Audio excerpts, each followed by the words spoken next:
And we are live yet again. Week 35, man. The weeks keep ticking over, and it's almost the end of the season, but the show must go on. There's a lot of things still left to be played for, places, trophies, Champions Leagues, and all that stuff. So you can't relent. You have to keep coming back and back and back.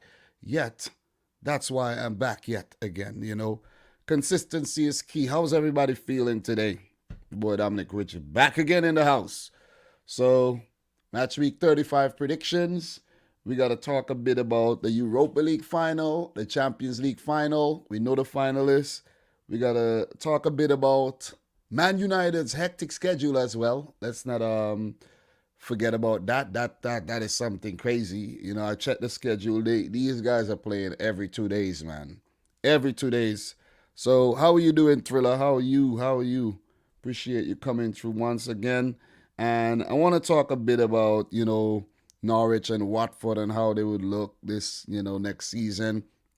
And a few other things, you know what I'm saying? So, of course, I'll be answering your questions in today's live stream, of course, as usual, I pay attention to the comments. So, without further ado, we are going to get into, the live stream.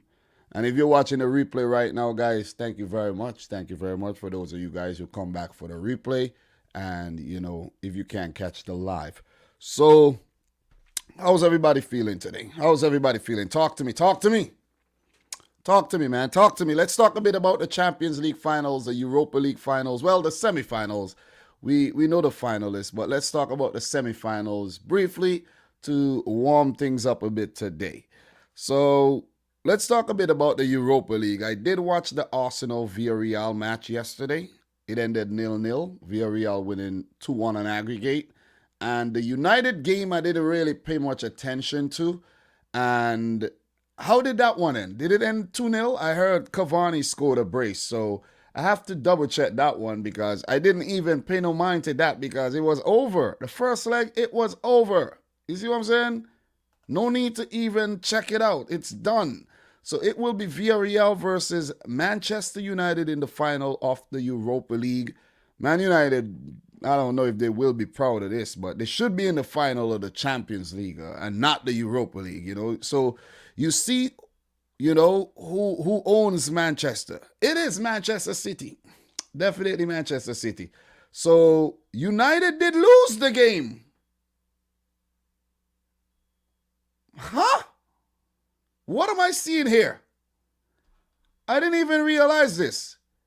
United lose the game. Oh my God. I thought you guys won the game. Hey Bob, how are you? I thought you won the game. Wasn't it 1-0 at halftime or something like that? I thought they won the game. The game finished 3-2 for Roma. Yeah, they were 1-0 at halftime. And then Roma scored 3. God damn, Roma. You almost came back. I think Roma actually thought they could have came back, Roma thought they would have came back.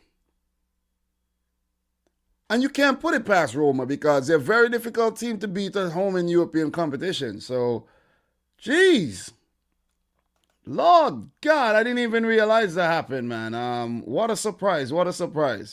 So let me just share the screen real quick. I didn't even know this. So goddamn, what a pleasant surprise there, Bob. What a pleasant surprise. So we had Cavani scoring in the 39th minute. That was a great goal. I saw that goal. That was good, man. That goal was good. And then Edin Dzeko, the former City man, scored to equalize. That should have felt good for Dzeko. Then Cristante in the 60th. And then Cavani made it 2-2 in the 68th. And Tellez' own goal in the 83rd to give Roma the victory on the day, but overall losing the tie on aggregate. What a tie, though. What a tie. 8-5. You know what I'm saying? Are you not entertained? Were you not entertained? 13 goals. This is ridiculous. 13 goals. United, you conceded 5. That's not a good sign, but you got to give Roma the credit. And Roma will be without their manager, Paulo Fonseca, next season. And it will be Jose Mourinho in charge of Roma. So, maybe they could do one better and make the final and go on to win the thing. So, big shout outs to everybody in here. We have A-Bob says we have enough to deal with next week. We subbed out some important people. Oh, I see. We will talk about that because that's a very, very important topic. And that's ridiculous. The schedule is simply ridiculous. Guys, make sure you like the video. Definitely will appreciate that. Smash up the thumbs up button for the video. But, goddamn, 5-8. 5-8. So let's take a look at the other one. You had Arsenal 0, Villarreal 0, and Villarreal winning 2-1 and on aggregate. So it will be Villarreal versus Manchester United in the final of this season's Europa League. Guys, who do you have your money on, man? Who do you have your money on? I backed Villarreal since about the quarterfinal to go on and win this thing. I'm gonna say Villarreal. I'm leaning towards a Villarreal here. No lie. Not because it's Man United though. Not because it's Man United. It's Unai Emery.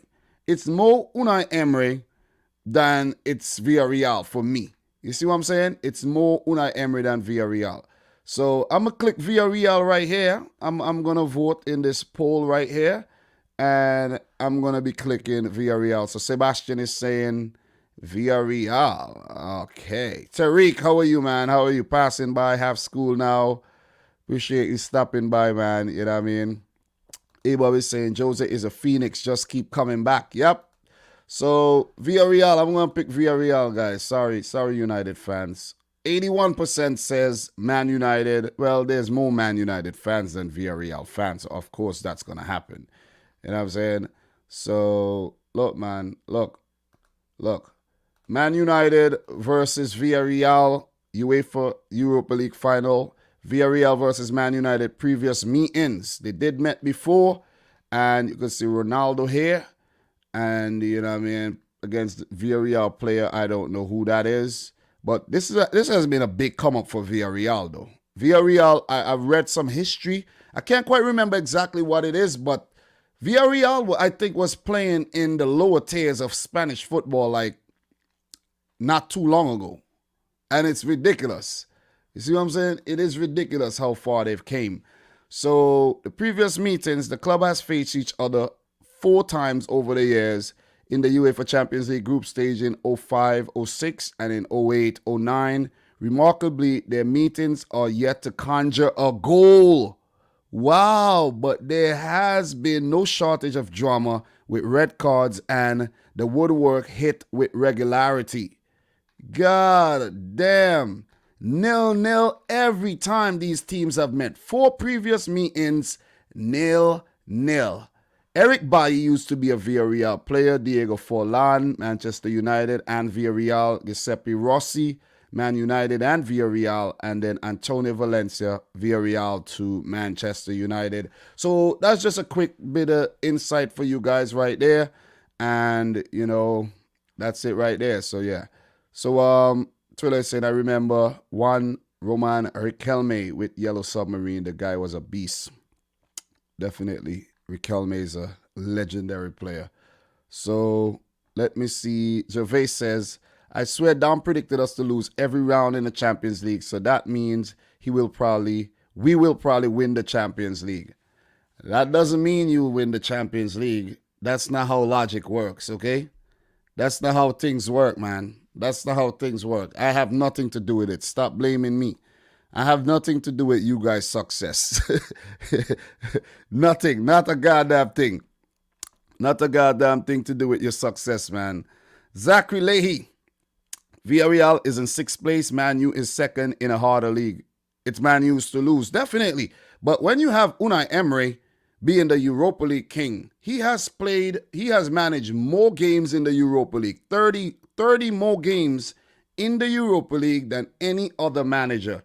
So you know what that means. You see what I'm saying? You know what that means. The man knows how to win this competition. He won it 3 times in a row with Sevilla as well. He took Arsenal to the final. So when it comes to the Europa League, this man knows it like the back of his hand. You see what I'm saying? So do not write off this guy, Unai Emery. Do not. Do not. This guy, is trying to come back, get his reputation back and everything after the whole debacle with Arsenal. And he has gotten as far as the damn final. And it's going to be rough for United, man. I'm telling you guys, trust me when I tell you, it is going to be rough. Remember, I told you that it is going to be rough. So, guys, we do have the Champions League to talk about. So, I am predicting Villarreal to go on. That's my early prediction. Villarreal to win the thing. And it would be lovely for them. That is their first ever major final, too, in European competitions. First final. So, it would be somewhat of a, an underdog story and a Cinderella story that we all love. We all love to see those. United have won many things in the past, both the Champions League, Europa League, Premier League, FA Cup, League Cup, everything there is to win, they have won it. And it will be nice for Villarreal to get something in that cabinet, which is probably bare. See what I'm saying? It is bare. It is empty. So I think I would like to see Villarreal go on to win the thing. No lie. So in terms of the Champions League, let us touch a bit on this Champions League thing, man. Semifinals were fun, definitely fun, and the team that I wanted to get to the Champions League final in Manchester City got to the Champions League final. That is my team, and I feel damn good, man. You guys could go and check the reactions to the Mahrez goals and everything. And, they will live on for as long as my channel exists. And it was some really good moments, I must say. Really, really good moments. So let me just bring that over right now. Man City defeating PSG 2-0. We kept a clean sheet as well. Mahrez in the 11th minute and in the 63rd minute. Two beautiful goals, man. Two beautiful goals. One, a ricochet from a block. He put it in the back of the net. And the other one set up by Mr. Philly Foden, man. Philly Foden is on another level. So 2-0 on the night. Neymar said he was going to die on the pitch to bring PSG back in this tie. And he's probably dying inside right now. That's the only place he's dying. Inside. Because he did walk off the pitch alive on the night. Oh, man, it feels good. It feels really, really good to win this semifinal. Got over that quarterfinal curse, got past a semifinal where we did get to once, lost to Real Madrid. And now we get past PSG, who did beat Bayern Munich. So that's the crazy thing. PSG knocked out Bayern Munich, and we knocked out PSG. So it means that we should go on to win the damn thing. We had the harder side of the bracket, no lie. No doubt about that. We had the harder side of the bracket. Some people may say, no, it was Chelsea. But we did, man. We did. It was either Bayern Munich or PSG, and come on, man. Dortmund with Haaland and everything. That was a tough side of the bracket. So it is a good feeling to get over that. Definitely a good feeling to get over that. And Man City will be playing in Istanbul. I did see that Aston Villa was proposing that the final being played at Villa Park to allow English fans to go and watch the final. That's not a bad idea, though, when you really think about it. That's not a bad idea because, English fans, I don't think, will be able to travel to Turkey and they won't be able to watch their club live. But if you have it in England, you could allow about 8,000 English fans of both Chelsea and Manchester City to go and watch the game and witness their teams play live. You see what I'm saying? In a Champions League final where no Manchester City fan has ever witnessed that. So it's a monumental moment for every single City fan. The Chelsea fans have witnessed it already. They have won it already. So let's just have this one, Chelsea. Thank you very much. Let's just have this one. So that was a really good game, well-executed game plan by Pep Guardiola and his boys. And, not so much by Pochettino and his. And City move on to the grand finale, where I do fancy the team going on to win the competition. I have a good feeling about this. I really have a good feeling about this. In the other tie, however, guys, we had Timo Werner and Mason Mount scoring 2 goals to put Chelsea 2-0 up and going on to win the game 3-2 2-0 and winning the tie 3-1 on aggregate. Very convincing victory here. And it feels good to see the English teams trumping the Spanish teams and, 2 English teams in the final. It makes me feel good. You see what I'm saying? So Kevin Jean, big up to you. He's saying Turkey is in lockdown. Yeah, they should move the final for a second time. Turkey could get it next year. Where will the final be in 2022 though? I don't even know that. Let's find that out. 2022. Some of you guys might already know this though, but I don't know this. Champions League final. Okay. 2022 Champions League final. This will be... God damn. It will be hosted at the Gazprom Arena. Where is that? Germany? St. Peter's. That's Russia. God damn. Russia got it. There were 2 bids, Germany, Allianz Arena, and the Gazprom Arena in Russia, and they got it, it seems. So, 2021-22 UEFA Champions League, the final is St. Petersburg. Oh, god damn, I didn't even know that, guys. So, we learned something today, man. Thriller is saying we let down the entire UK, but now holding up our end and making the final. Arteta is a tool. Yeah, Arsenal. They tried, man. That's the best way I could put it. Arsenal tried. Arsenal tried their best, but it wasn't enough. At least they didn't lose on the night. At least they didn't lose. So they did try, man. They did try. So Gervais saying, good. We will be in the final next year again, thanks to Daddy Putin and Roman. Well, look. Good luck, man. Good luck. I see coach's desk is saying Chelsea looks dangerous. You see the thing? Let me talk to you guys. Coach, let me talk to you. So wait, you telling me Man City does not look dangerous? Is that what you're telling me? Thank you very much for underestimating City. And I will digress from that one and move right on. So we know the Champions League finals. Guys, if you have any early thoughts on the Europa League final and the Champions League final, let me know that. All we know is that, there's a chance that both trophies could come back to England. Maybe they will come back to England because United are the favorites against Villarreal. But I would like to see Villarreal get one, though. I would like to see them get one. So, A-Bob is saying Chelsea has improved their defense, but I don't know about the attack. City has the edge there. Listen, man, the coach is saying they are no favorites. It's a 50-50 thing simply because Chelsea have beaten City so many times in the past and City have done the same recently and everything, you know what I'm saying?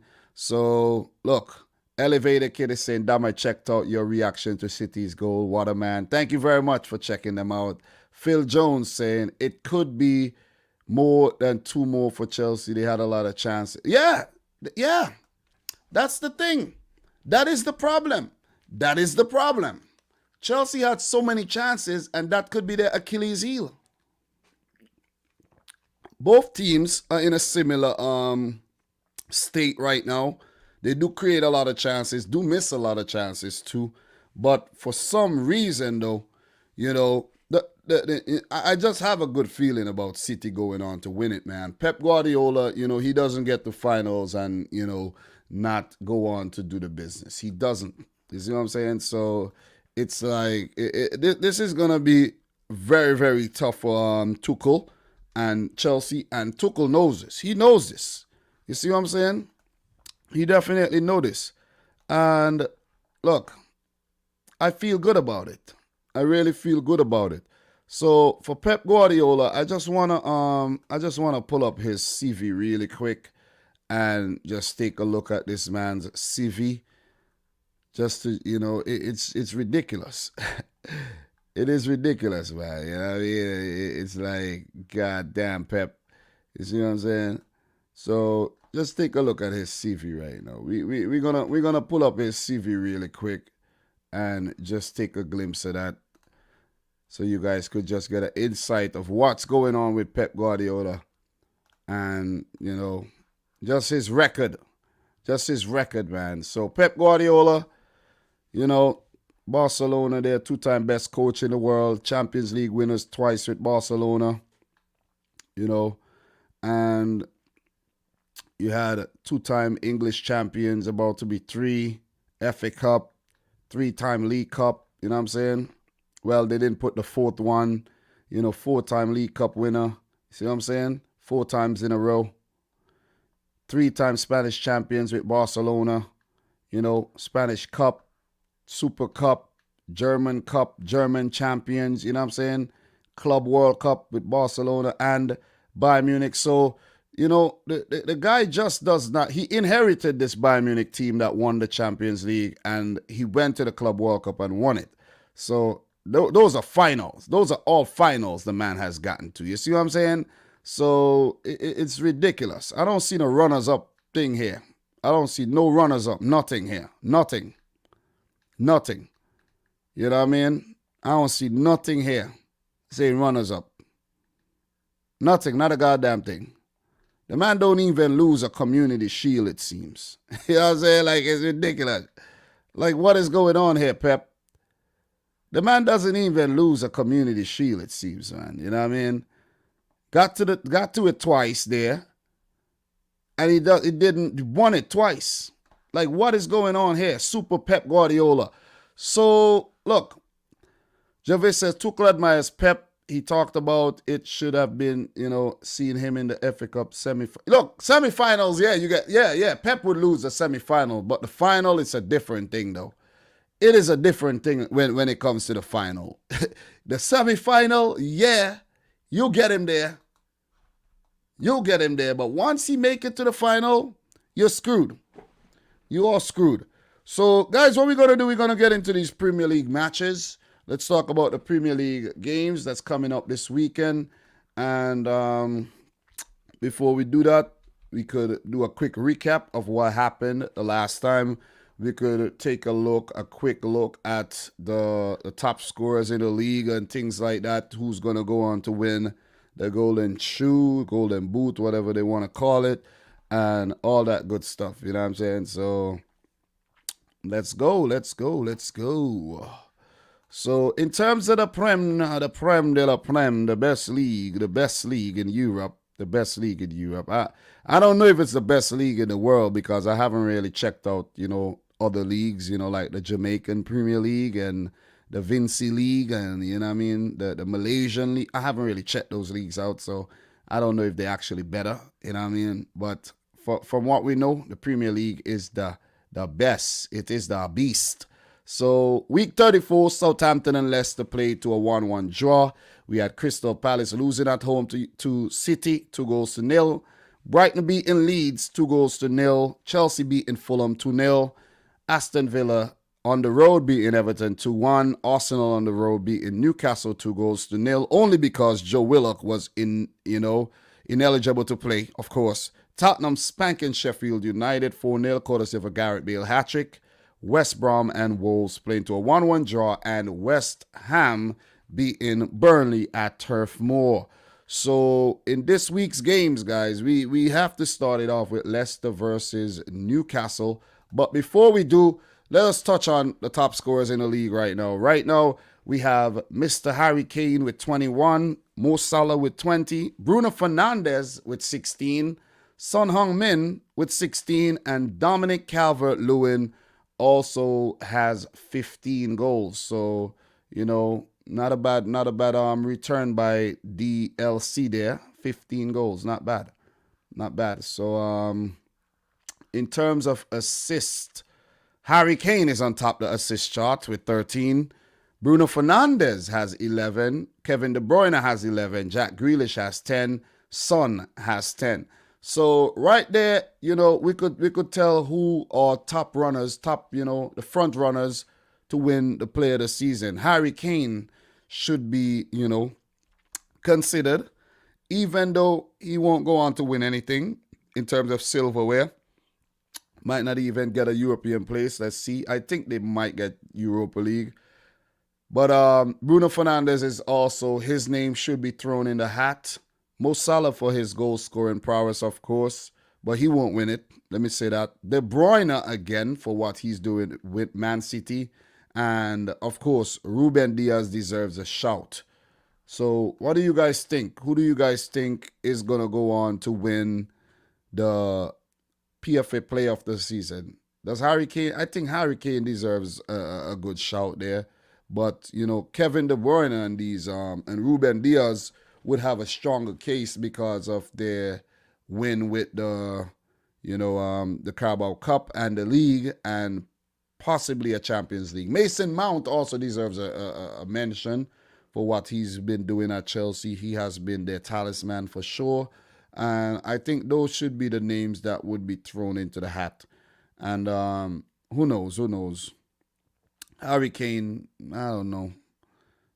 But the fact that he's not winning, I know it's an individual award, but come on, you got to add something there. You did well, but you didn't do nothing for the team in the grand scheme of things. So why should you actually win that award? You know what I mean? Give it to somebody who actually helped their team win something. So I think a City player will go on to get it. And there was always complaints that, oh yeah, City won the not the Champions League. Oh my God. Oh yeah, baby.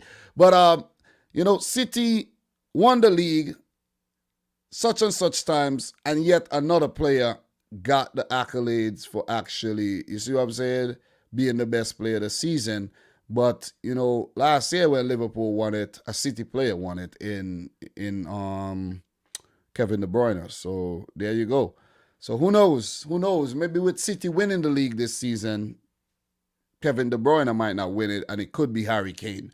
So, guys, let's talk a bit about Leicester City. So, Monameli is saying, how has Kevin De Bruyne not even got nominated for Ballon d'Or? Well, he has been in the Ballon d'Or race, and maybe I can't remember, but maybe he came in 6th or 5th or in the Ballon d'Or race. You know what I mean? Maybe he didn't make the last 3 or whatnot, but he has been in the race. So Phil Jones is saying, if KDB win Champions League with Man City, he might win. Yeah, I've been saying that. If Man City go on to win the Champions League, Kevin De Bruyne wins the Ballon d'Or. Kevin De Bruyne wins the Ballon d'Or if Man City wins the Champions League. And I think that's the only reason he would actually go on to win the Ballon d'Or. Otherwise, they might give it to Messi again, because I don't see any Chelsea player winning the Ballon d'Or because Chelsea win the Champions League. And, Robert Lewandowski might get it for them actually not having the Bundesliga, the Ballon d'Or Liga, So for them not having the Ballon d'Or last year, where Lewandowski should have won it, maybe that would be enough for him to go on to win the Ballon d'Or. So, guys, let's talk a bit about the Leicester-Newcastle game, where I have already written down my predictions for each game, and I got my mind made up. Why do they have Leicester? I have a question. I have a very, very important question. Why do they have Leicester City playing on a Friday so many times? You see what I'm saying? It seems like they always give Leicester this Friday slot. There's been so many occasions where Leicester has been playing on a Friday. I never see I can't remember City playing on a Friday. You see what I'm saying? So we got to talk about that one. We have to talk about that one. So Leicester, Newcastle. Let me pull that up right about now. Leicester versus Newcastle. I should have got that pulled up already over here. And Newcastle, they I think they will be safe, but they need to finish off the season well. They need a result here to actually quell those nerves and that anxiety of actually barely missing out on survival. But when you have Fulham playing the way they are and West Brom playing the way they are, Newcastle, you'll be fine. You'll be fine. You'll be in the Premier League next season. Don't worry yourself. So Leicester, Newcastle, today, my time, that'll be 3 p.m. I think it's 3 p.m. my time. Yeah, 3 p.m. my time.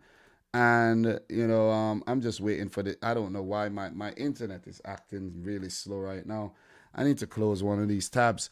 But look, for Leicester, Newcastle, it was a Leicester win early on in the season, 2-1. And the last time Newcastle got a victory over Leicester was in 2019 a 1-0 win. So these teams have met in the Carabao Cup, where Leicester went on to win on penalties. And Leicester have beaten Newcastle last season twice, 8-0 on aggregate. So they did the double over, Newcastle last season. And they're looking to do the double again after winning the first match back in January, 2-1. We knew Newcastle was struggling in January because of the injuries and COVID breakout and all of that.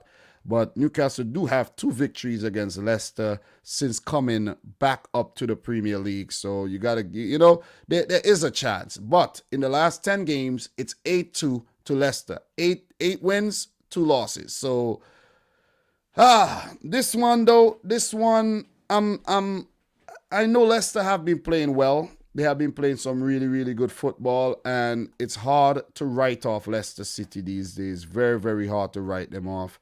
But I have a feeling, you know what I'm saying, they played Southampton and they looked kind of devoid of ideas playing against a Southampton team who were down to 10 men, and they could only muster up a 1-1 draw. And with Newcastle, playing very well, and with Joe Willock coming back into the fold, I think Joe Willock was a big influence on my prediction here for this one.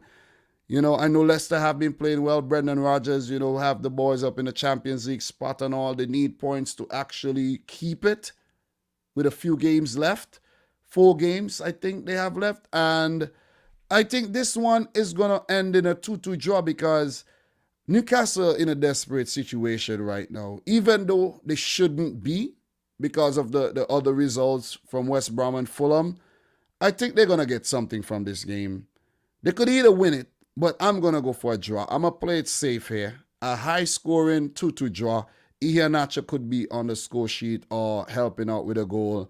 And Jamie Vardy has been misfiring a bit lately as well. But with the way Alan St. Maximin has been playing, if he is fit enough to play this game, because, he's also made of cardboard, see what I mean? And, Callum Wilson back in the fold as well. I think Newcastle are going to get something here. Joe Willock possibly coming off the bench, 2-1 down to give them the late equalizer. So I'm going to go for a 2-2 draw here between Leicester and Newcastle United. I'm going to keep it short and sweet. What are your predictions for this one, guys? Let me know your predictions. So we have a comment here. Kevin Jean is saying, Ballon d'Or will depend if France or Bam, are you missing something? Win the Euros. I can see Mbappe winning it. Remember, Ballon d'Or is an award by France Football Newspaper, no longer a FIFA award. Yeah, I understand, but they also have to be fair. They got to be fair. No Champions League for Mbappe. Possibly no Ligue 1 title. I know it's an individual award, but still, you also have to win things with your team. And I just don't think Mbappe deserves the Ballon d'Or after bowing out of the Champions League. If he was, influential in helping his team go on to win it, I'm not talking about beating up on, who did this beat up? Was it Barcelona they beat up? Yeah. And come on. You see what I'm saying? So it has to be on merit. And I think on merit, Kevin De Bruyne, is a strong candidate. And let's see how Belgium does at the Euros as well. And in the internationals and, starting early next season and all. So I don't know the window for where they're judging the Ballon d'Or, whether it's the season, the 2020-21 season. I don't know if that's going to be the judge for who wins the Ballon d'Or, but we shall see. We shall definitely see. So what are your predictions here? Adam Quinn, 3-1 to the Foxes.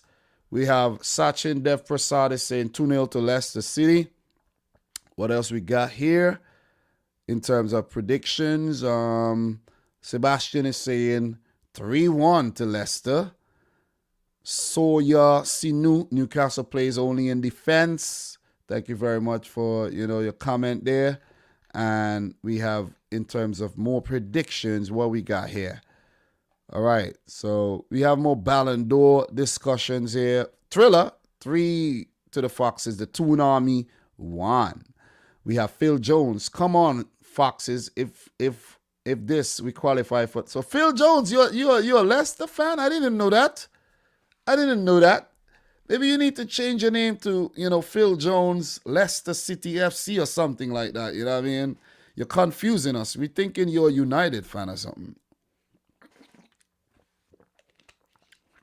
Phil Jones, man.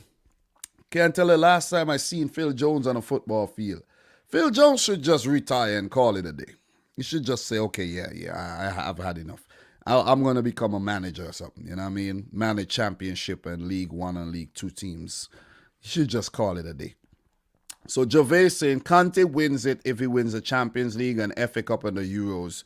Look, if Chelsea do go on to win the Champions League and France win I'll give it to N'Golo Conte. I think his career has been highly underrated, and he deserves some more credit because he has been damn good. Listen, I'm not worried about, for the Champions League final, I'm not worried about no Mason Mount or no freaking Pulisic or none of these guys. I'm worried about N'Golo Conte. Chelsea have to preserve this guy and wrap him up in cotton wool to make sure that he is fit for the Champions League final. Or else they're losing it. You see what I'm saying? Or else they're going to lose. You see what I'm saying? It has to be N'Golo Kante. So Mason is saying a 2-2 draw. Jason Jordan, Newcastle 2, Leicester 1. Willock again, Gervais 2-1 to Newcastle. Air Slayer 3-0 to Leicester. So Gervais saying, man is getting 150K a week. Who would retire? Well, the club may want to, say, listen, man, we can't do this no more. We're going to pay you out the rest of your contract, and that's it. You see what I'm saying? Martin Kolev in the house, who's saying 2-1 to Newcastle. So thank you very much for your predictions, guys. Do appreciate that. We have Robert Pavkovich saying Willock Masterclass incoming. Thank you, Robert, for dropping your predictions. Antoine Eugene in the house. How are you doing, Antoine? Leicester City to win 2-1. We have Elevated Kids saying 2-1 to Leicester. So we are going to move right on to the next game. But before we do, let's touch a bit on, these teams and who they have next. So Leicester City are third right now. And in their next games, they have some big games coming up. They have Newcastle, Manchester United, Chelsea in the FA Cup final, Chelsea again in the league, and then Tottenham Hotspur. These are some big games. So I have a feeling, seeing that Leicester are going to be playing Man United on Tuesday, from today to Tuesday, they might actually rotate. They might actually rotate the team, and that could be, an Achilles heel there for Brendan Rodgers' men, that if they rotate, they could be a little weaker playing against a Newcastle team. And then they have, Tuesday and then Saturday, the FA Cup final, and then Tuesday again. The schedule is unrelenting, and it's big games. All these last 5 games of the season for Leicester are huge matches, and the Newcastle game is a big one too, because for Leicester, they're trying to hold on to that top 4 spot, and if they lose it, they're giving the teams below them a chance to catch up, even though they have a nice little cushion. So Newcastle, who are in 17th, with an 8-point cushion over, is that 8 points? No, that's actually 9 points. 9 points gap. Newcastle, you're safe. You're safe. You see what I'm saying? You're safe, man. You're safest. No, not Churches. Churches are not safe anymore. But you're safe. See what I'm saying? You're safe. So all you got to do, listen, man, just get something, maybe get a draw, and you'll be all right. So for Newcastle, for them, their last 4 games of the season are against Leicester City. They have Man City, Sheffield United, and Fulham. So you're good. The last 2 games, you could get results. You're good. Don't worry yourself, Steve Bruce. Steve Bruce looks like he's always worrying. But with that said, guys, we're going to move on. We're going to move on, man. We're going to move on to the next game, which is on Saturday. Leeds United versus Tottenham Hotspur. Guys, if you have anything to add, anything to ask, please feel free to chime in and drop it in the chat. It will be definitely appreciated So Bielsa versus Ryan Mason. I almost said Mason Greenwood. He is very young. He is very young. When you think of Mason, you just think about youth. You know what I'm saying? Ryan Mason, Mason Greenwood, they're all youngsters to me. They're all youngsters, definitely youngsters. So for Tottenham, they're coming off of an emphatic 4-0 victory over Sheffield United. And for Leeds United, they have been in very, very good form. And, you know, even though they lost to Brighton, they have been in good form. Joined to Liverpool, joined to United, you know, beating City, beating Fulham, beating Sheffield United, joined to Chelsea. You know what I mean? So that loss against Brighton was a blip, and I think it's because of the absence of Calvin Phillips, and they need their man. They need their man Phillips back, and they should be sweating on his fitness. So let me just take a look and see if Calvin Phillips, let me just double check and see what's going on in terms of him, because he did miss the last game. So it's also saying here on the Football Insider that Calvin Phillips likely to miss clash with Spurs after what pundit has heard at Leeds. So there's also Rafinha. Rafinha has been out as well, so he's another one that's missing for Leeds United. We know Leeds could operate without these guys, but still, with those guys in the team, it's definitely bigger help for them. So it says Bielsa have not confirmed if either will be fit for Saturday's Premier League game against Spurs. So we don't know yet. Bielsa is leaving something to the imagination there, you know what I'm saying? So we don't know if Calvin Phillips and Rafinha would actually be available. But let's assume that one of two of them are available. Let's assume that they're not. Let's assume they're not fit. Let's assume that they're not fit. You see what I'm saying? I don't know why I'm having some connectivity issues here on my the transfer marked website. I don't know what it is, but for the Premier League games, when I'm clicking it to just get all the information, there's like nothing's popping up.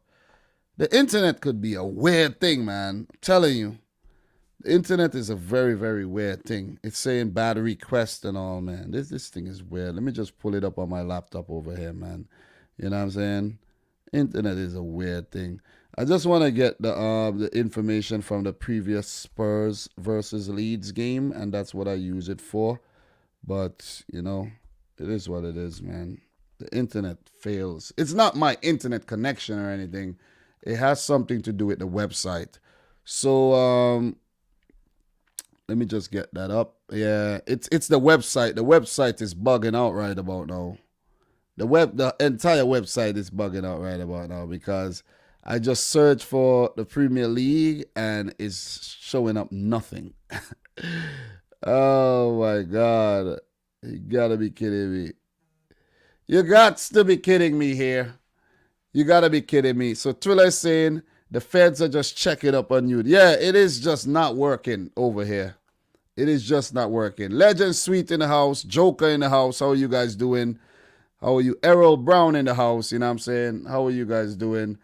Yeah, the internet is, for some reason, it loads at one point and then it doesn't load again, which is crazy. All right, but I'll get it, though. I'll get it. I'm using some different, let me see. Spurs, Leicester, Spurs, Leeds. Come on. Open up, you freaking god damn it. Jesus Christ. Can't believe this. Yeah, it's saying your browser sent an invalid request. This thing is really bugging. I opened it for the Leicester Newcastle. Yeah, it's crazy, man. No server is available to handle this. Seems like Transfer Marked is crashing right now.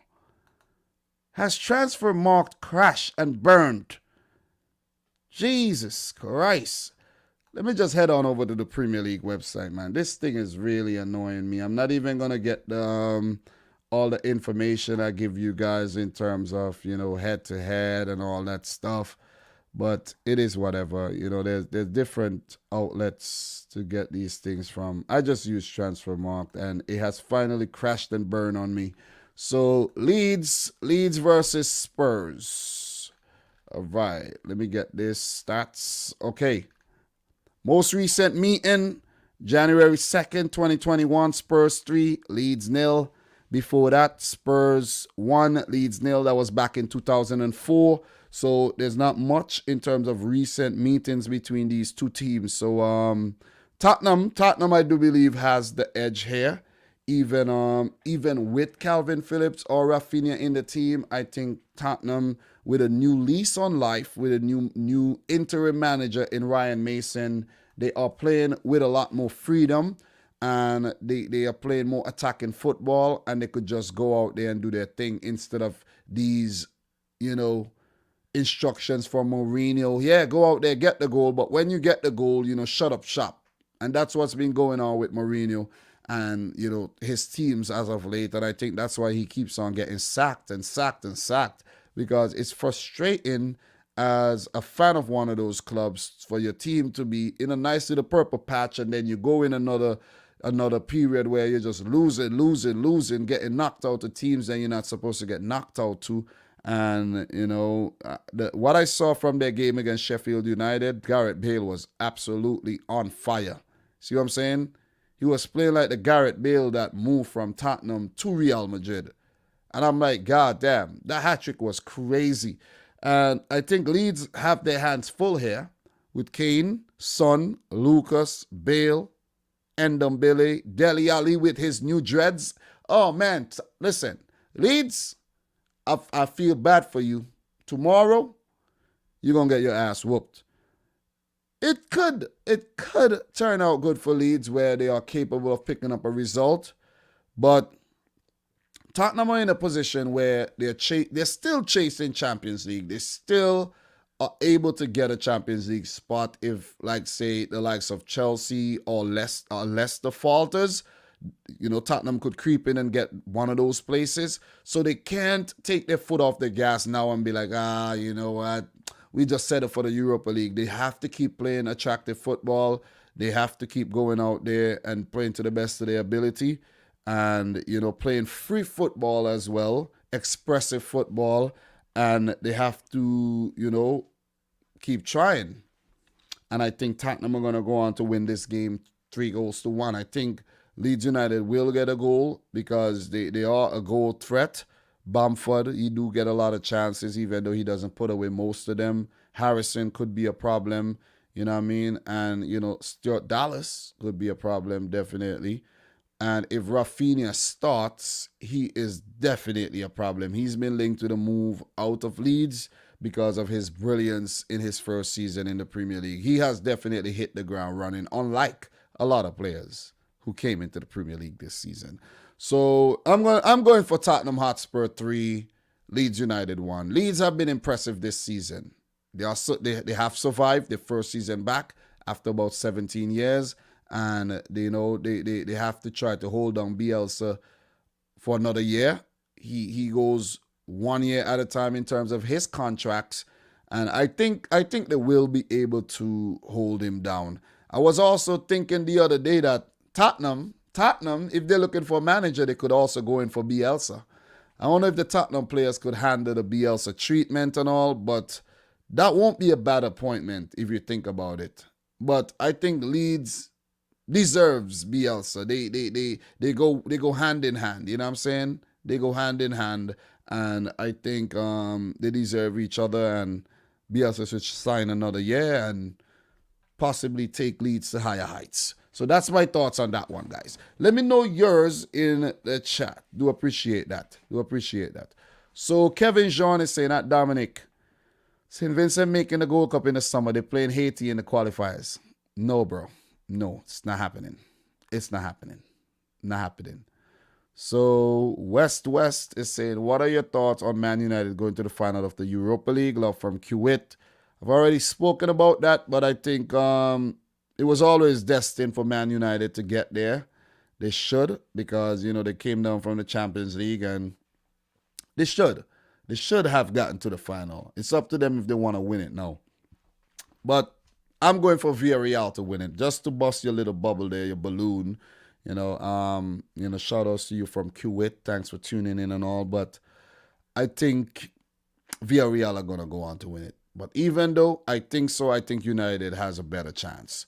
So what we got here in terms, City Extra Fan, thank you for coming through. Guys, new guys in the chat, make sure you smash the thumbs up button for the stream. We'll definitely appreciate that. Let's get it to 50 thumbs up. Let us go. So I'm going for 3-1. 3-1 Tottenham to beat Leeds United. What else we got here in terms of predictions? The Asian Sensational, 3-1. Leicester over Newcastle. Bro, you're late. City fan, extra fan, Leeds to Tottenham 1. We have Antoine Eugene saying a 2-0 to Tottenham. Thriller is saying, I have a feeling this will be a 3-3 Thriller. Oh, that'll be a good one if it ends up being so. But I'm going for a Tottenham win. Elevator Kid, 2-0 to Tottenham. Bale with 2 assists. Son with the brace. Steve is saying 2-1 to Tottenham. Air Slayer 2-2 draw. Julian, how are you doing? He's saying a 2-0 to Spurs. 2-0 to Spurs. And what else we have in terms of prediction? So Gervais is saying you streaming today again. I need more rage. Yeah, we just might stream again today. According to how I feel. So look. We're going to move on from that one. We have a lot to talk about. Tottenham Hotspur are currently 6th in the league with 56 points. It will take a lot of catching to catch up Leicester and Chelsea. But let's say, Spurs go up to 59 points. And Spurs go up to 59, right? And let's say Chelsea lose to City. Spurs are only 2 points behind Chelsea. Let's say Leicester lose to Newcastle. They're only 4 points. So theoretically, they still can get into that Champions League spot. They just need to keep pushing. They play Leeds, Wolves, Aston Villa, and Leicester. All 4 of these teams are beatable. There could be a situation at the end of the season where Tottenham and Leicester are played for that spot. It could happen. That could be a case. And Leicester miss out on the last day again. But for the Leicester fans, they will be hoping that does not happen. For Leeds United, they're running at the end of the season reads. They have Tottenham, Burnley, Southampton, and West Brom. Nice little running to top off a successful return to the Prem de la Prem. And with that being said, guys, we're going to move on to the next game. The next one is a light one. We won't be spending forever, ever on the next one at all. And that one is Sheffield United versus Crystal Palace. So Sheffield versus Crystal Palace. So let me get that game so I could give you guys a little insight of what happened early on this season. I'm checking back the Transfer Marked website to see if I got any luck here, in terms of bringing up these things. I don't know why this thing is acting up right now. It is very, very weird. You know what I'm saying? Never acted up before, but technology, man. Technology. That's how it is. So let me just get this game. Crystal Palace, Sheffield. It will be at Bramall Lane. And in terms of stats, these teams, they have played 5 times, where Sheffield has 2 wins and Crystal Palace has 3 wins.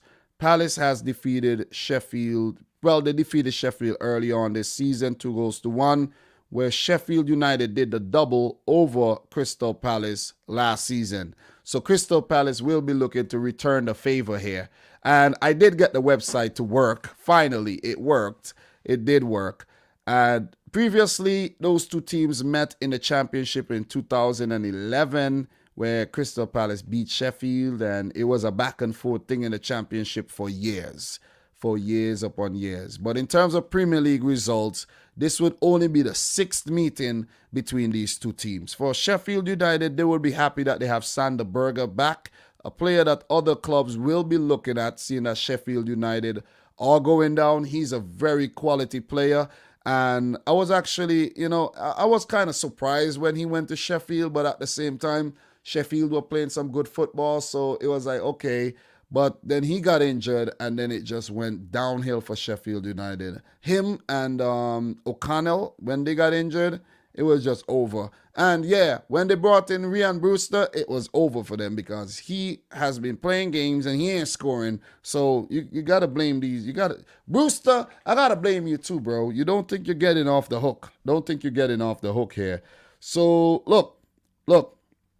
Despite Crystal Palace beating Sheffield early on this season, I think Sheffield, they have played with very little luck, and with the injuries that came at a wrong time, and some players you have to question their commitment. Players like John Lundstrom, you got to question his commitment. Some of the players look like they're not there, like Oliver Norwood, John Fleck. They look like they're not there, you know what I mean?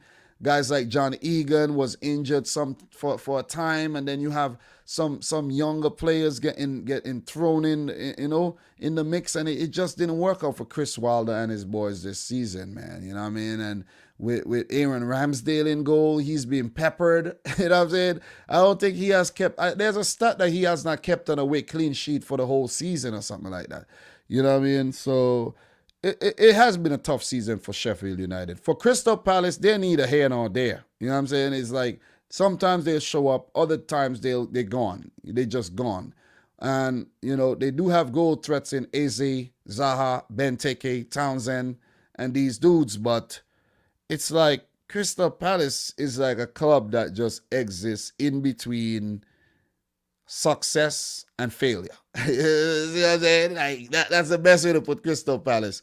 And I predicted them to come in 13th, and I think they're hovering around 13th right about now in the league table. Let me double check. Yep, 13th. So they're 13th in the league table. Sheffield United are at the bottom of the table. Sheffield recently picked up a win against Brighton, and in my humble opinion, I am going to give you guys a different one. Sheffield United to win this one. 1-0 over Crystal Palace. I might be wrong, but I just have a feeling that Paul Heckingbottom and his boys here are going to beat Palace. David McGoldrick has been their best player this season, by the way, and he might end up getting the goal. So that's my prediction. 1-0 to Sheffield United. What are you guys saying in the chat? Talk to me. Talk to me. What do we got here? Thriller. Brewster got to score just 1 goal this season. Just one. Man, I don't know. I don't know, man. It's taking forever. It's taking a long time. It's taking a long time. We have City Extra fan 1-0 to Palace. Elevator Kid is saying, if Newcastle win and West Brom lose this week, does it mean that West Brom will be relegated? Because the table says that they are 4 points and they will be guaranteed. Yeah. We haven't got to West Brom, but if they lose, they're done. Once they lose, it's over for them. They can't lose. Once they lose, it's over. If you look at their goal difference, it's not good. Once they lose, it's a wrap. Finito. West Brom, down again. And we'll get to them. We'll get to them very soon. So we have Sebastian, 2-0 to Palace. We got here Julian, 2-1 to Palace. Dane, dig up to Dane in the house, who's saying 2-0 to Palace. Jordan, 2-1 to Palace. Dandy Poser, 3-1 to Palace. It's nice to see you guys in here, man. We're seeing all the faces popping in, you know what I mean? Some of you guys sticking around, some of you guys leaving, coming back. Nice to see you guys in here, definitely, But, even though there's not much hype around the whole, the Premier League right now because Man City are actually running away with the title and all, I still have to pop up, man. I still have to come and finish what I started, guys. Remember that. That's the type of person I am. I'm not one to be like, oh, okay. You know what I'm saying? You know what, man? City won the title. Guys, the show is canceled. It's whatever. I'm not doing the live stream anymore. No, I'm not that type of person. I like to finish what I started. Even though it's very difficult. It's very difficult to talk for 2 to 3 hours, twice a week about, a lot of insignificant games. I still have to do it. because that's just me. See what I'm saying? And that's just because of the dedication. You see what I'm saying? It's a dedication, man. So look, what else we got here in the predictions? We have Thriller, Hodgson 2, Fecking Bottom 1. Fecking Bottom, Hecking Bottom. So 0-0, Elevator Kid. You know, I don't predict a lot of 0-0s though, but you know, thanks for that. 2-0, says Steve. Air Slayer, 2-0. A lot of you guys are going to Palace here. A Bob says a 1-1 draw. Thank you very much, A Bob. Robert Robinson in the house says a 3-1 to Palace. So Dane is saying, why are Liverpool fans cheering for Villarreal to win the Europa League? And the only hope of Liverpool playing Champions League next season is United winning the Europa League and them finishing 5th. So, I don't think so, you know. I don't think so. That's not how it works. I don't think that's how it works. We have to clarify that. I think another team from, I think the League On team, you know what I'm saying? I think the team from League On gets it. You know, let me just check Europa League. Let me see. There should be answers, you know what I mean? Europa League. Let me just look it up really quick and see who gets the place. Let me just see something. Europa League, the winner, you know what I'm saying? I think, you know, Champions League. Let me see. Let me just look it up. Champions League winner, Champions League. You gotta look up the Champions League. If you look up the Champions League, somebody help. Look that up one time. Let's clarify that. But I don't think that's how it works, though. I don't think that's how it works. Next season's Champions League. Let me see something. 21, 22, and qualifiers. Let me see something. Let me see if you guys are saying anything. So, let me see what you guys are saying.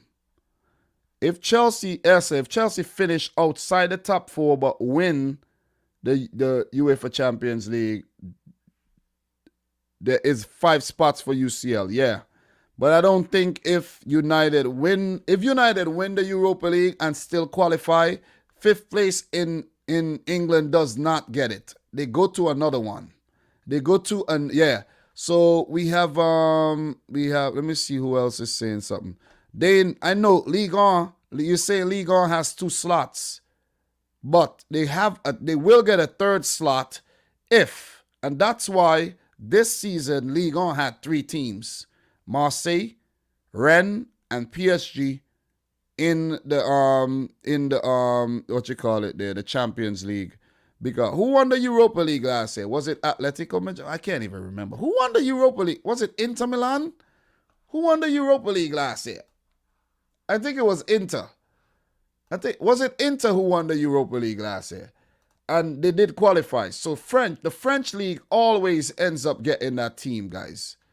I think the French league always ends up getting it, if I'm not mistaken. 2019-20. No, it was Sevilla. Sevilla won it. Yeah, Sevilla, not Inter. Inter lost. Sevilla won it, and they did qualify. I think they qualified directly as well to the Champions League. So the spot went to Ligue 1. I think that's what it is. Yeah. So you're seeing it on Liverpool Echo. You're seeing it there. Let me click that from that link and see what you're saying. You could be right. But I don't know. Liverpool avoid nightmare Champions League scenario after Arsenal Europa League exit. It's Arsenal, though. It's Arsenal. I see what you're saying, but if Arsenal went into the final and then Arsenal won the Europa League and Liverpool end up placing 4th, it would mean that Arsenal would end up getting that spot. I think that's how it is. No, I can't even remember, whatever. I can't even remember. Let's not get into this right now because this is confusing. This is very much confusing. Seriously. This is very confusing. So I need the stat though. It's very difficult to find. I should know these things, but these things change all the time. They do change all the time. So let me see something. Qualifiers. Let me see something. We need to figure this out. We need to figure this out, man. Group stage. Let me see something. So the Europa League group stage. Let me see something. Next season. I'm clicking on the current season. Next season. All right. So I'm going to find it, though. I'm going to find it. We're taking a little break to find this thing right about now. We're going to find it. We're definitely going to find it. Let me see. I should be looking at the champion. I'm looking at the wrong thing. But, yeah, I think it's the team. I think I'm right, you know. I think I'm right. I think it's the team from France ends up getting that. If Chelsea or City win, well, Chelsea or City are going to win the Champions League, right? And if they go on to, I think that's the way it works. Liverpool does not get Champions League by placing fifth. They don't. If they get fourth, they will get the Champions League. And if Chelsea plays fifth and win the Champions League, 5 English teams get in. That's how it works. I don't think we need to confuse ourselves even further. We don't need to. Fourth place won't get it. Listen, the only way the fourth place doesn't get it is if. This is the only way. Listen. This is the only way fourth place does not get Champions League. It can't happen anymore. It was if Arsenal and Chelsea won the European competitions but finished outside the top 4 and Liverpool finished 4th, then it means that it will be 3rd, 2nd, and 1st plus Chelsea and Arsenal who won the European competitions those teams will get the 5 places from England, and whoever plays 4th would miss out. That's how it works. And they would miss out altogether and go into the Europa League or something like that. That's how it works. And we don't need to confuse ourselves any further. We don't. Thank you very much, Dane. Thank you for confusing us. But I think that's the way it is. So, but I still want to tie this up, you know. So I still want to tie this up. Distribution. All right. This is the distribution, right? Let me see. Let me see something. Let me see. If the Champions League title holders qualify for the group stage via their domestic league, the following changes to the access list will be made. The champions of Association 11 Turkey enter the group stage instead of the playoff round. So, look, if the Champions League, this is going to happen. I'm clarifying it right about now. City or Chelsea win the Champions League title. They both get top 4. The Turkish team, right? The champions of Turkey, champions of Associations 11 Turkey, enter the group stage instead of the playoff round, where Turkey right now, as they stand, do not have a direct place in the Champions League. This is the 2021-22 Champions League I'm looking at. And it also said the champions of Association 13, Denmark, enter the playoff round instead of the 3rd qualifying round. So it used to be France. And this is it for the Europa League. If the Europa League title holders, which could be Man United, qualify for the group stage via their domestic league, the following changes to the access list will be made. The 3rd place team of Association 5, France, enter the group stage instead of the qualifying round. I don't know why I went and confused myself. I know this thing. I know it. Dane, what were you really trying to say? You need to clear this up. What were you really trying to say? Let me go back to the comment. What were you really trying to say though? Because you made me doubt and confuse myself 100 times there, but I knew what was going on. If the Europa League winner wins it and still qualify via the league, it's France. It's France. And I don't think it changed. So yeah, that's it. It's been qualified and clarified. Oh my God. But guys, we have games to talk about, man. We have more games to talk about, so let's just get into these games. The next game I want to touch on, guys, is the Wolves versus Brighton match. Wolves versus Brighton. Let's talk a bit about Wolves versus Brighton. But wait, before we move on to Wolves versus Brighton, let's just finish off the Sheffield Crystal Palace thing. I want to do things properly. I went down a little rabbit hole there that I should not have gone down. But let's just finish that off. So for Sheffield, their last 4 games, they're in 20th. They will play Crystal Palace, Everton, Newcastle, and Burnley. 4 good games at the end of the season there. And, they will go back down to the championship. As for Crystal Palace, who will survive, they are in 13th place. They play Sheffield. They have 5 games left. They have Southampton, Aston Villa, Arsenal, and Liverpool on the final day. And now we are free to move on to the next game. Wolves versus Brighton. Wolves versus Brighton. As we know, Brighton have been playing some good football, and they're coming off of a win. And for Wolverhampton Wanderers, they're coming off. They recently lost 4-0, and they drew 1-1. They lost 4-0 to Burnley, and they drew 1-1 to West Brom. But Brighton, they played well against Leeds in that 2-0 win. So Brighton, astonishingly, are now 14th with 37 points. They have survived. They have definitely survived. They will survive. And Wolves are 12th with 42 points. And we know Wolves have survived, but they haven't been at their best this season. So early on this season, the game between Wolves and Brighton played, and ended in a 3-3 draw. The last 4 meetings between these two teams ended in draws, which is astonishing. Before that, Brighton, they beat Wolves when they just came back to the Premier League. And in the championship, Brighton were getting the better of Wolves. Wolves have only won once against Brighton in the last 10 games. That is a crazy, crazy, crazy stat. And look, we know Wolves have looked light this season. They have looked very light with the absence of Raul Jimenez and Podence sometimes.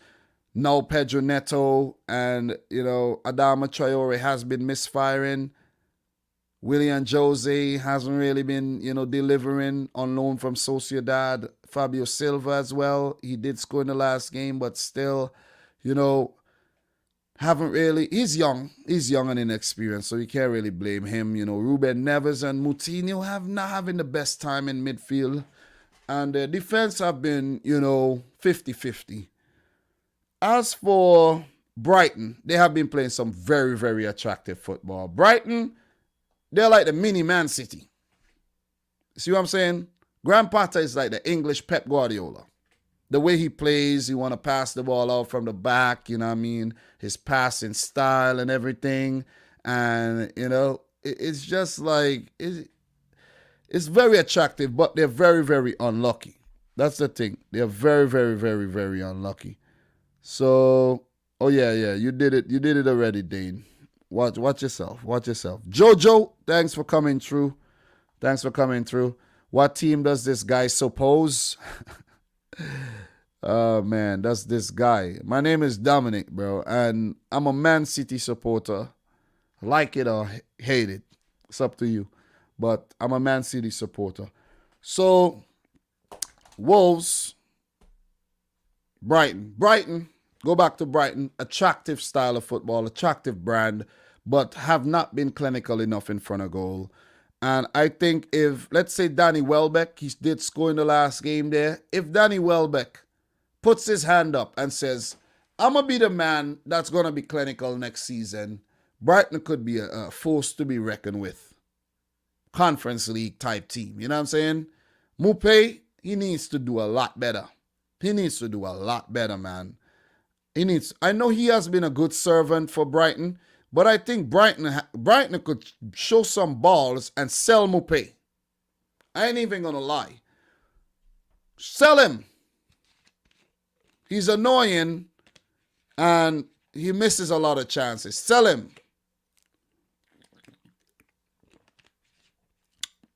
Sell him. Bring in that player from bring in that guy from Celtic. Hudson Edward or something his name is. Bring him in. Sell freaking Mupé. You could do a lot better. And that's my thoughts. I'm going to go for a 1-1 draw, however. I'm going to go for a 1-1 draw. And when I did this prediction, I didn't even remember that these teams split to a lot of draws. But Wolves or not. If Wolves manage to pick up a rare win against Brighton, bravo. You would have played well. And it's either going to be a draw, in my opinion, or a Brighton win. I'm not going to add more to this game. You know, this game is very insignificant. Brighton already survived, and I think, you know, yeah, they're good. Newcastle, you know, not Newcastle, Fulham, if they get 12 points, they go up to 39. West Brom could only go up to 38, and that's not going to happen. The form they have shown, that ain't happening. So Brighton would just need, you know, just keep getting the points. Get the points. Secure safety for sure. 1 or 3 points would do. And, you know, come back next season in the Premier League. So I'm going to go for a 1-1 draw. For Brighton and Hove Albion, their end of the season looks like this. Wolves, West Ham, Man City, and Arsenal. So this is the game. This game is the game they got to pick up the 3 points in. Because West Ham, Man City, and Arsenal are going to be tough. That Man City game could prove to be an easier match too, seeing that City are going to rotate their team. They're going to rotate their team, should win the title by then, and they're going to rotate. So that could be a different scenario. And for Wolves, their end of the season are as follows. They play Brighton, Tottenham, Everton, and United. Very tough running at the end of the season for Wolves there, though. Their season might be capped off with a poor display at the end. And they'll definitely have a lot of work to do come next season, where they could lose a few players. You know, Pedro Neto could be gone next season. So what are you guys saying in terms of what are you guys saying? We have Asian Sensation 2-1 to Wolves. Oh, a rare win for Wolves. 0-0, says City Extra Fan. Robert is saying 2-1 to Wolves. Brighton. Dane says Brighton. Welbeck Brace 2-0. What else we got here? Elevated Kid. Mupé misses a lot of sitters. Definitely. Jojo, where are you from? I'm from St. Vincent, but I live in America. We have Sebastian 2-1 to Wolves. Thriller. Liam 2. Wolves 1. Could be a draw though. Yeah, that boy Liam is a menace, guys. I'm telling you, man. This guy's a menace. Oh, boy. I like his enthusiasm, though. And he's a very strong-willed type of guy. I like that. I hope he nurtures and hones it into good. We have Jason Jordan, 4-1 to Wolves. Never scoring a penalty on a free kick. Wow. I don't think that's going to happen, though, Jason. Brighton not getting smashed up like that. You know what I'm saying? So we have Jordan 2-0 to Wolves. Martin Kolev 2-2 with a Robert Sanchez own goal in the last minute. Wow, very dramatic. Air Slayer 2-2 draw. Elevated Kid 1-1. A-Bob 2-0 to Brighton. Thank you very much for your predictions. We should move on right now. So the next game we want to touch on, we're going to wind this thing down, is Aston Villa versus Manchester United. It's going to be an away game for United. Villa may still be without Grealish, but it seems like they're coming to terms on how to play without Grealish. And, you know, they have been picking up some okay results lately, you know what I mean? Definitely beating Everton 2-1. Very good result. Very, very good result. The boy Anwar El Ghazi has been on fire. So watch out for him in this game. 2-2 against West Brom as well. So 4 points in the last 2 games. They're picking up some form there. No Jack Grealish. Cash has been in and out of the team, but they're playing with a lot of heart, a lot of fight, and they will be back in the Premier League next season. So that's good. That is good for Aston Villa and their fans. So in terms of United, in terms of Man United, though, they were supposed to play Liverpool, and that game did not go ahead because of the protests by the fans and all. And now United would have a whole lot of games in like very few days. And we got to also touch on that topic right now.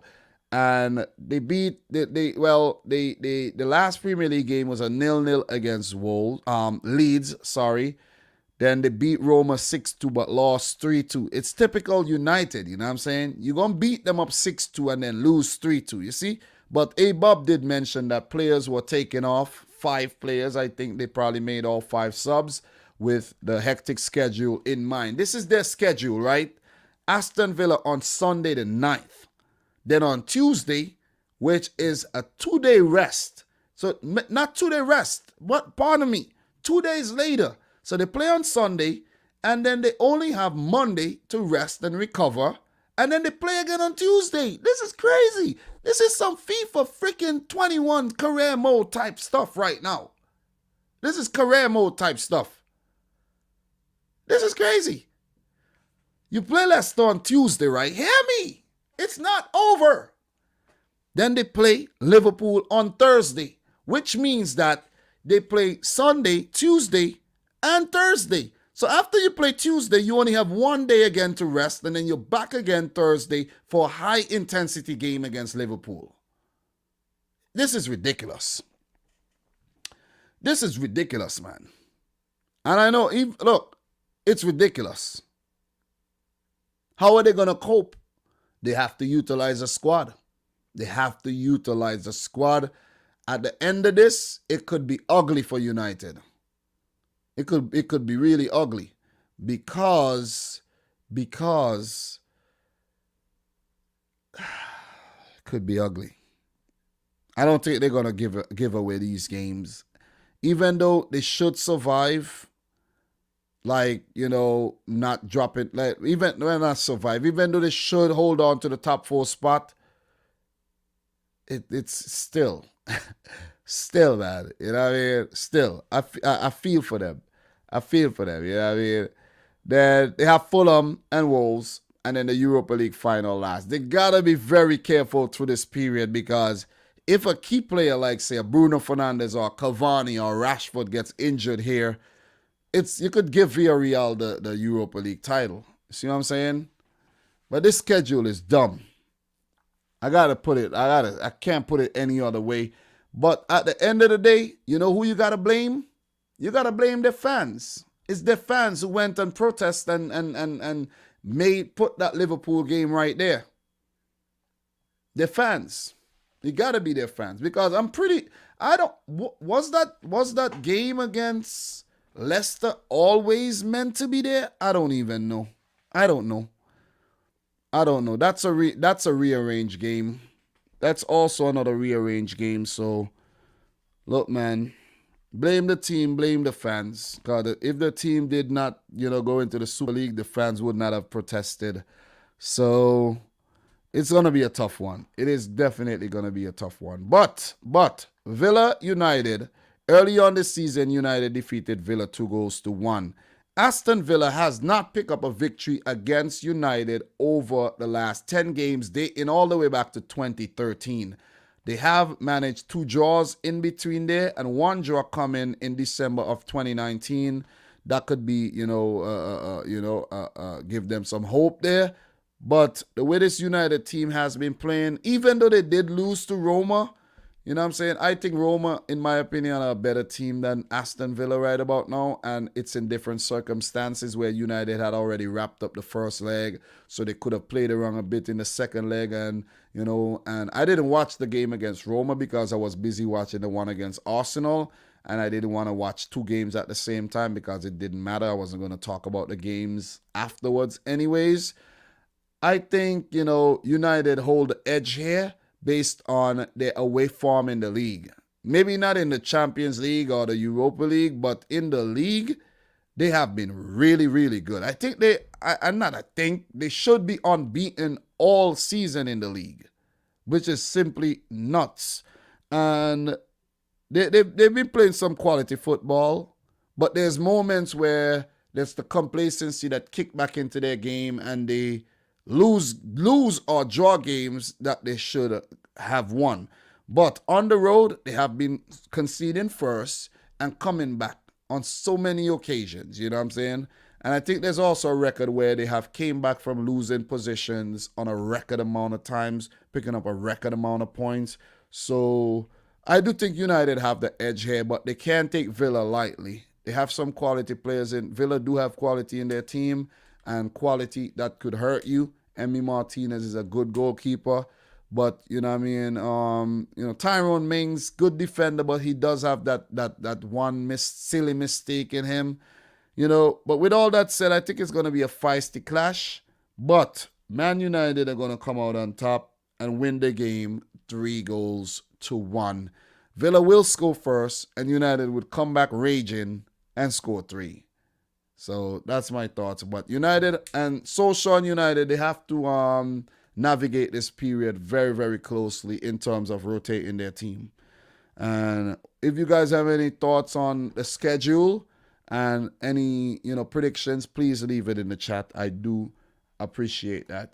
So for United, as I mentioned, the last few games of the season, they have in terms of chronological order, they got Villa, Leicester, Liverpool to come, make-up fixture, Fulham and Wolves, and the grand Europa League final. I don't know if it's that grand, but still, the Champions League is the grand final. This is just a regular final.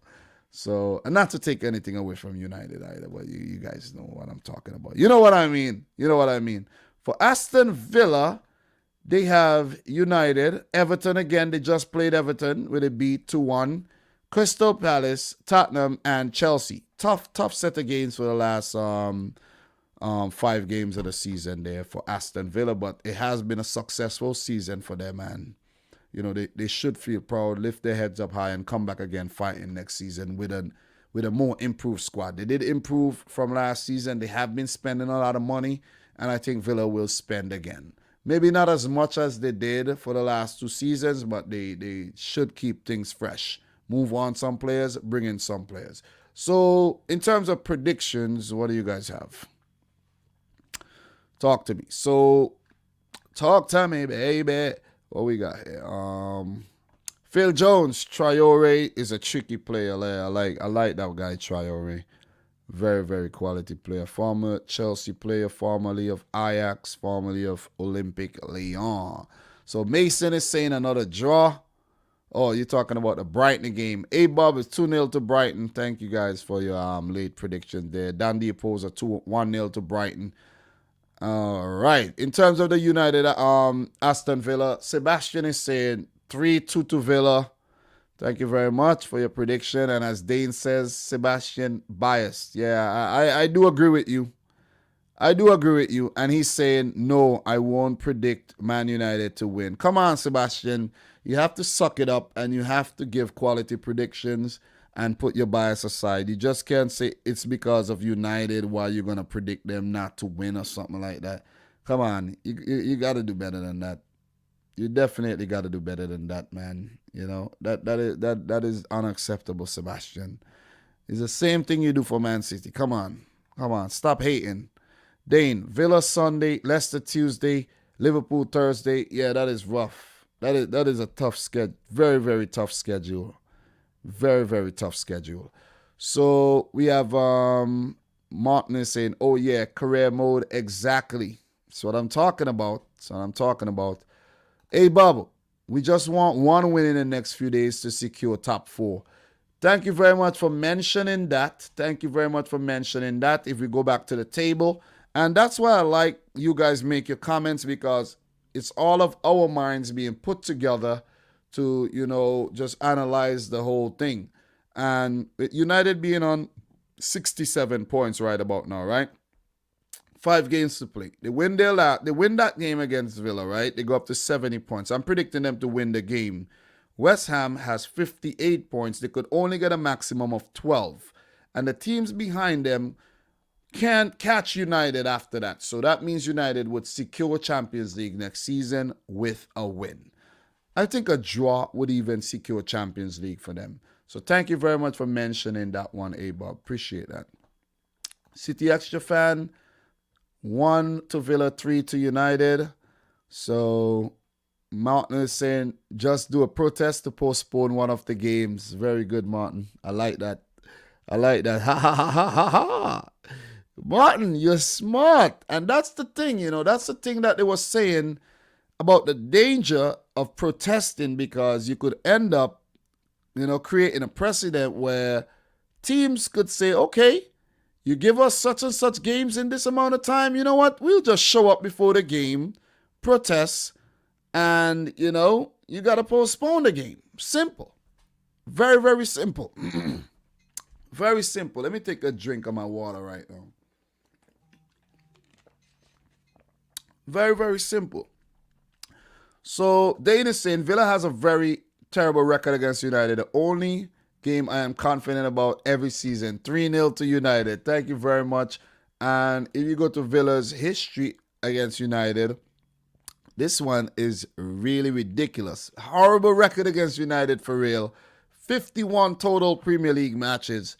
3 wins, 12 draws, and 36 losses. Only 3 wins ever against United in the Premier League. This is crazy. This is crazy. This is nuts. You know what I'm saying? So, thank you very much. You guys are dropping some gems and, making me realize. It's not that I don't know some of the things, but you guys are making me like, okay, you're giving me the, I see. Yeah, very nice, very nice. So, Jason Jordan, if United played a strong side, they're winning, but my prediction is 2-1 to Villa. I think United, with any rotated team, they could manage Villa. They could manage Villa, you know what I mean? Whether they want to give De Gea or, I think De Gea would actually, De Gea, it would be Dean Henderson and not De Gea. It would be Dean Henderson. It would be Dean Henderson and not De Gea. So, Adam the Great is in the house. How are you doing, Adam? New member. Adam, weren't you a member before? I don't even know. Where are you?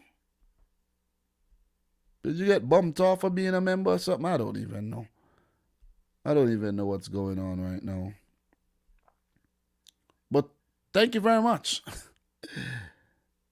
Thank you very much. Yeah. You were a member, but I don't know what happened. But appreciate that.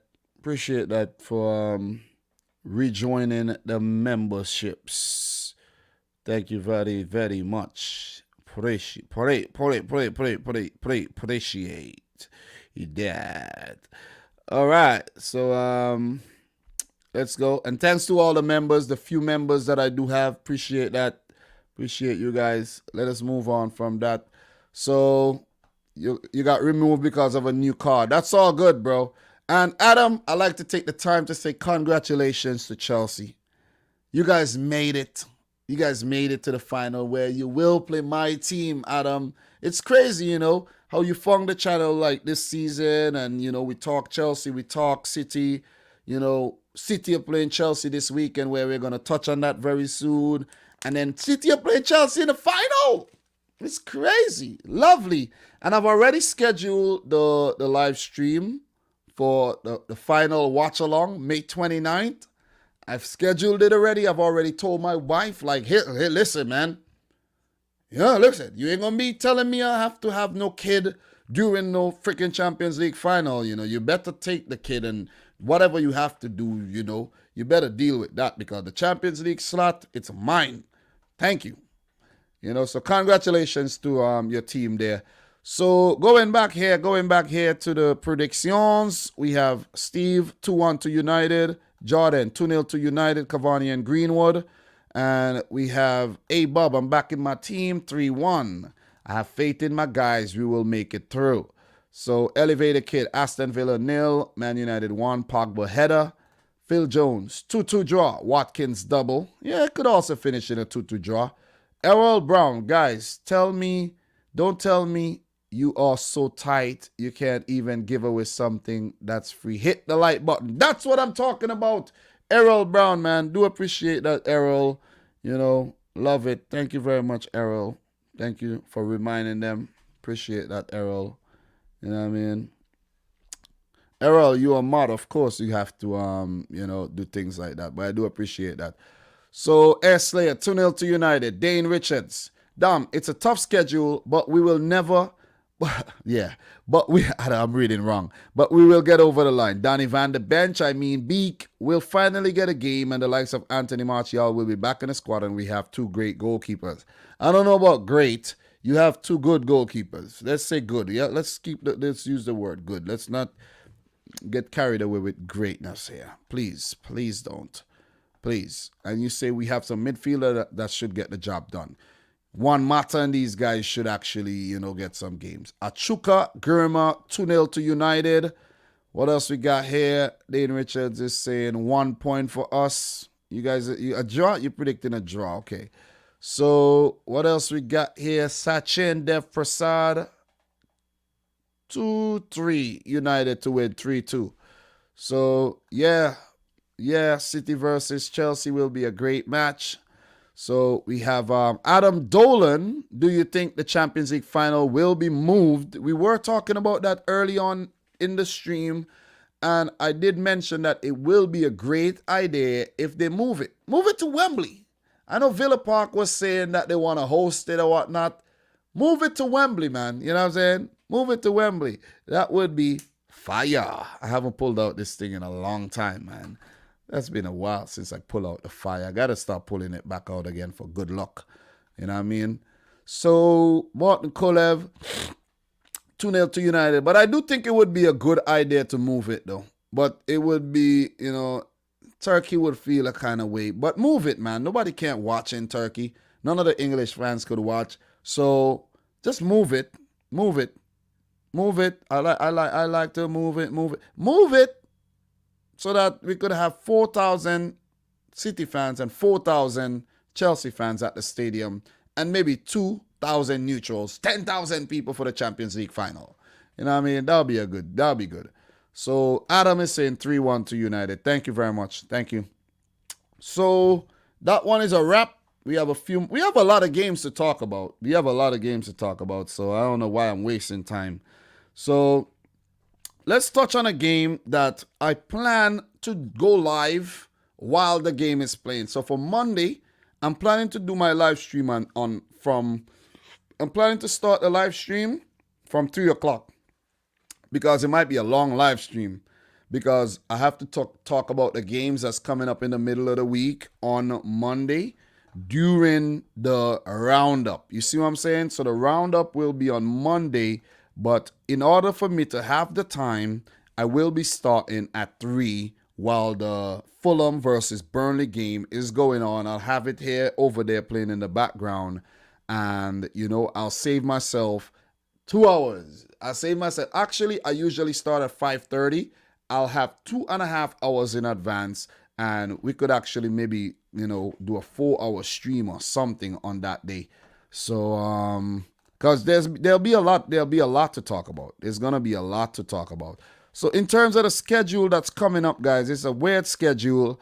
We have Crystal Palace, Southampton on Tuesday, United, Chelsea also on Tuesday, Chelsea, United, Leicester on Tuesday, Chelsea, Arsenal on Wednesday, Villa versus Everton on Thursday, and we also have United versus Liverpool on Thursday. So we have to touch on those things.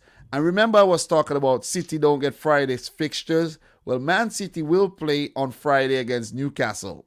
So yeah, that's a Friday fixture for City.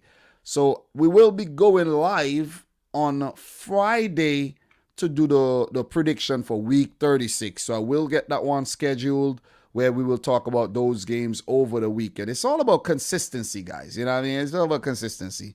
It's not all about views and money and how much you make and how much views you get. It's all about popping up and just keeping this thing going. You see what I'm saying? The views and the money and the fame and all of that would come if it has to come. You see what I'm saying? But that's not the prime motive here.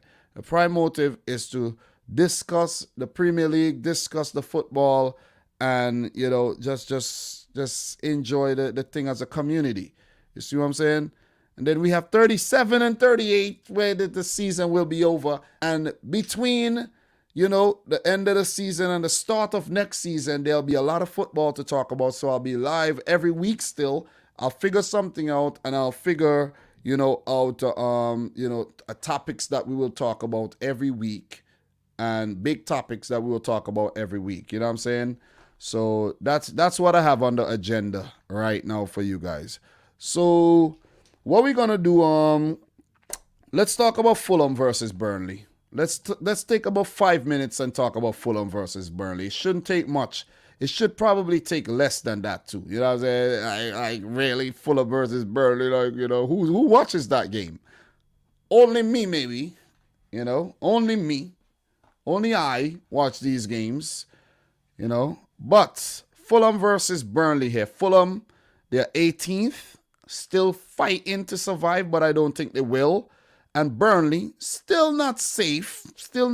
Lost their last game, win their previous one.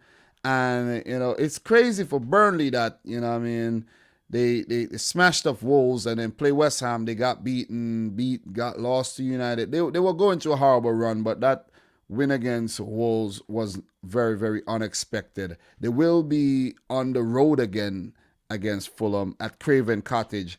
Fulham has been in horrible form as well. Horrible form. If you think Burnley are not in good form, Fulham are in worse form. You see what I'm saying?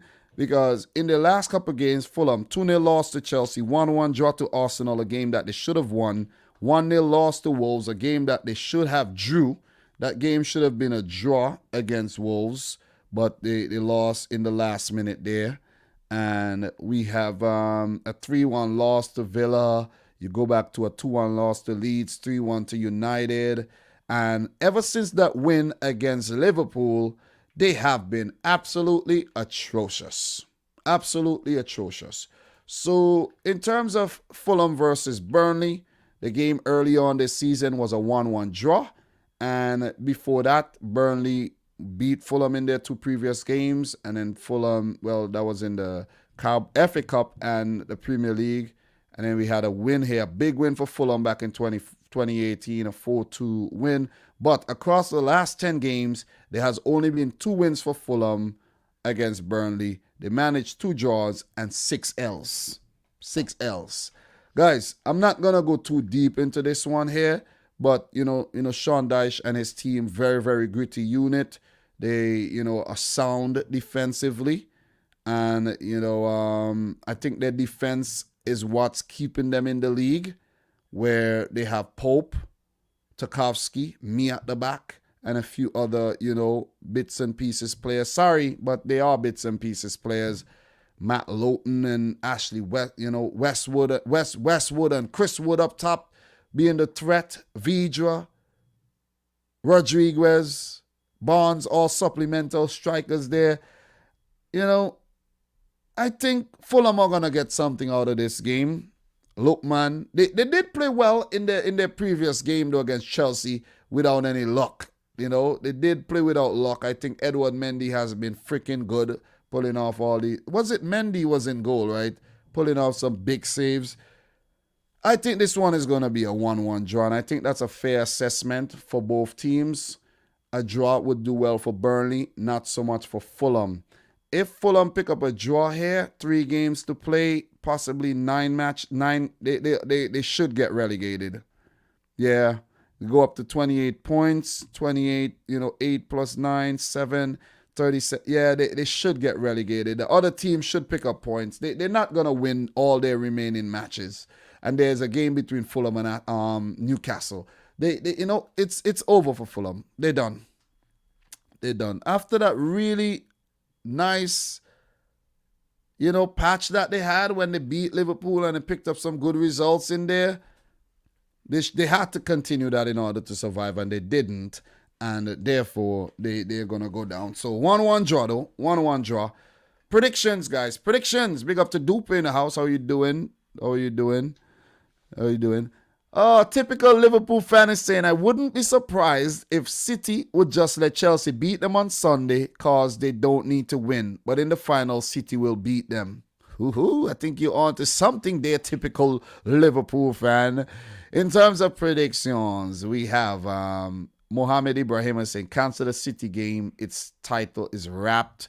We have Cheap Shark. How are you doing? Dupe 2-0 to Burnley. 1-0 to Burnley. We got, says A Bob, Steve, 2-0 to Burnley. You guys are back in Burnley. 2-0 to Fulham here. Another Bowfest, 0-0. Dane, 1-0 to Burnley. And Dupe, I'm good, bro. I'm good. You know what I mean? Good. After that stream last night on the gaming channel, I went pick up my wife, and then I came back home and went straight to bed. And this is the first thing I'm doing since all of that. So I'm good, man. I'm good. So Cheap Shark, 2-0 to Burnley. So that's it for that game. We're going to move right on. But before we do, Fulham, for the rest of the season, they have Southampton, United, and Newcastle. After they play Burnley, they would need to win all their games to stand a chance of even surviving. And even if they win all 4 games, it will still be very, very tough to survive. As for Burnley, who are not yet safe mathematically according to that 40-point mark, but you remember last season, 36 points was enough to survive. They played Fulham, Leeds, Liverpool, and Sheffield. Burnley are good. Burnley are back next season. They're back next season for sure. Guys, we need 2 more thumbs up to get to 50. Make sure you smash the thumbs up button if you are yet to do so. Do appreciate that. So the next game we got to talk about, we have a few more matches. We have approximately 4 more games, but we're going to talk 5 minutes for these games, not going into these games, going too deep into these next couple of games here. And let's talk about Arsenal versus West Brom, where West Brom are in a situation where if they lose, they will be relegated. And let's say other results, don't go their way, like Burnley and, Brighton and these teams, Southampton pick up points. So Arsenal versus West Bromwich Albion. So early on this season, Arsenal smashed West Brom 4-0, and there has only been 2 wins for West Brom against Arsenal over the last 10 matches dating back to 2014. West Brom only has 4 wins in 25 games in the Premier League history versus Arsenal, and 4 draws in there, 17 L's, 51 goals to 24 in favor of Arsenal. On loan, Arsenal midfielder Ainsley Maitland-Niles won't be available for this game because he's an Arsenal player. And Arsenal are coming off of a tough Europa League semi-final game against Villarreal. But I think Arsenal has to continue to fight. They have to continue, to try and just pick up these 3 points because they're 9th right now. And, they could get that Conference League spot that will be very difficult to get. Because right now, Liverpool are occupying that Conference League spot. Liverpool are holding on. Liverpool are huddling on that Conference League spot. They're holding on for their life for that Conference League. And they play United to make up the game this Thursday. But Arsenal, if they continue to win, let's say Arsenal get 12 points from their last 4 games, they will get a maximum of 62 points, which still might not be enough to even get Europa League, seeing that West Ham has 58, Tottenham has 56, Liverpool has 54. But you never know. You never know. Arsenal has to keep on winning games. I think they have played well in patches this season, but overall, they have been poor in the grand scheme of things. This will be the first time in 25 seasons that Arsenal will not play Champions League nor Europa League football. Well, barring a catastrophic meltdown from the aforementioned teams, that's the only way they'll get Europa League. But right now, it's looking like no European football for Arsenal fans next season, for the first time in 25 seasons. And that's a shame, because if you look back at the way the Arsenal fans treated Arsene Wenger, Wenger would have never been 9th right now in the league. Let's put it out there. Wenger would have never been ninth in the league right now. They would have never been ninth. And it's just appalling to see that Arsenal are ninth. They've lost the most games ever in the Premier League, in their Premier League history. 13. On the verge of not qualifying for European football for the first time in 25 seasons. That's around the time when Arsene Wenger came into the club. You know, so it is just, you know, when you really think about it in hindsight, the Arsenal fans, you know what, Arsenal fans? You got what you asked for. Because you're damn ungrateful. You're ungrateful. You're ungrateful. A legendary manager like Arsene Wenger should not have been treated that way. I know the results weren't good, but Arsenal was still top 6. And Arsenal fans, they cried for Wenger out. Maybe AFTV ought to blame for this. Maybe you got to blame AFTV. Guys, does AFTV get the blame here? Do we say that AFTV are the scapegoat here, guys? Are they the scapegoat? Because they put a lot of fuel on this freaking Arsene Wenger out fire. They put a lot of fuel on that fire, so they are partially to be blamed. So, look, West Brom. I touched on Arsenal postseason. Aubameyang signed the thing, and he has basically signed off after he signed the thing. You know what I'm saying? He signed the thing, and he signed out. You remember back in the days, those of you guys who remember, like, you know, AOL Messenger or, you know, Windows Messenger, Hotmail, you know, the Windows Messenger, MSN. When you log in to see if any of your little friends are on, and then when you're done, you sign out. Aubameyang signed out, man. He was unlucky to hit the post. He was definitely unlucky to hit the post in the twice in that Villarreal game where Arsenal only needed a 1-0 win to go through. But it's just what it is, man. You know what I mean? Imagine thinking about how much you get paid, right, to do a job. You get paid all this money to do a job, and you're not doing the job. You see what I'm saying? You're not doing it. You're not doing it. You know what I'm saying? So Arsenal got to do something with Aubameyang. You know, I think Aubameyang might have one season left at Arsenal.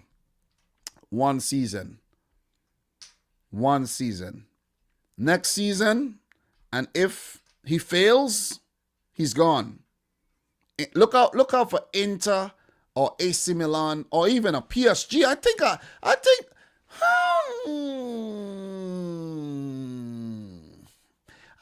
I'm on to something here. I think I'm on to something. Summer 2022, Aubameyang to PSG. It's over. I called it.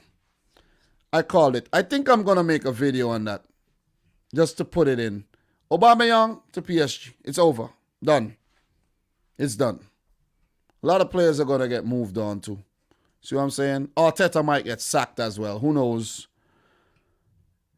For West Brom, Sam Allardyce, you tried. But when you really look at it, maybe they should have just stuck with Slaven Bilic. These owners are freaking ungrateful. Slaven Bilic brought them back up from the championship. Brought them up, you know. They brought them up. He brought them up, right? Rebuilt the team, brought them up. The championship ain't easy. Listen, you guys might think the Premier League is hard. The championship is probably harder than the Premier League. You see what I'm saying? And you bring the team back up to the Premier League, and what you get, what kind of thanks do you get? Sacked in the morning. That's the thanks you get. So, also, I think some of these managers are like hot-headed, you know what I mean? They have an ego where they argue with these bosses and they argue with these boards and, you know, and then they say, okay, you want to argue and act a fool? You're sacked. We're not going to take this shit from you. You're done. Bye-bye. And I think that's what happened to Slaven Bilic because he's a hothead. You could see how he act on the touchline and everything, talking to referees and all of that. So West Brom is just a sad situation. I don't think they made the team into a Premier League team when they got promoted. When you get promoted, whatever money you have, you got to go out there and you got to have quality. You know, the FIFA career mode is based on real football. I'm not talking about the in-game playing. It's just the concept. If you get promoted from the championship, that team that you came up with is going to struggle in the Premier League if you don't add some more quality to it. You could keep the players you have, you could move some on, but you got to have quality in the team. And that quality is going to ensure that you can build on your team next season. And I don't think West Brom did it. They did it too late. They did it too late because they do have some good players. You know, I think if you had Diagna from the start, maybe. You see what I'm saying? Maybe. If you had him. When they brought in, what's it called it there? Forgot his name, and I always forget his name. But god damn, I forgot the striker that they brought in from Huddersfield for big money. When they brought him in, they should have brought and he hasn't been playing. That's why I don't remember his name right now. God, Colin Grant. When they brought in Colin Grant, they should have just brought in Diagna. But you're waiting until January. You're bringing in Sam Allardyce thinking he's going to save you. But, you know, who's going to save your soul now? You know, you're done. It's over. It's over. And that's my thoughts on these two teams right now. I don't want to go further. I said 5 minutes. It's going on too long.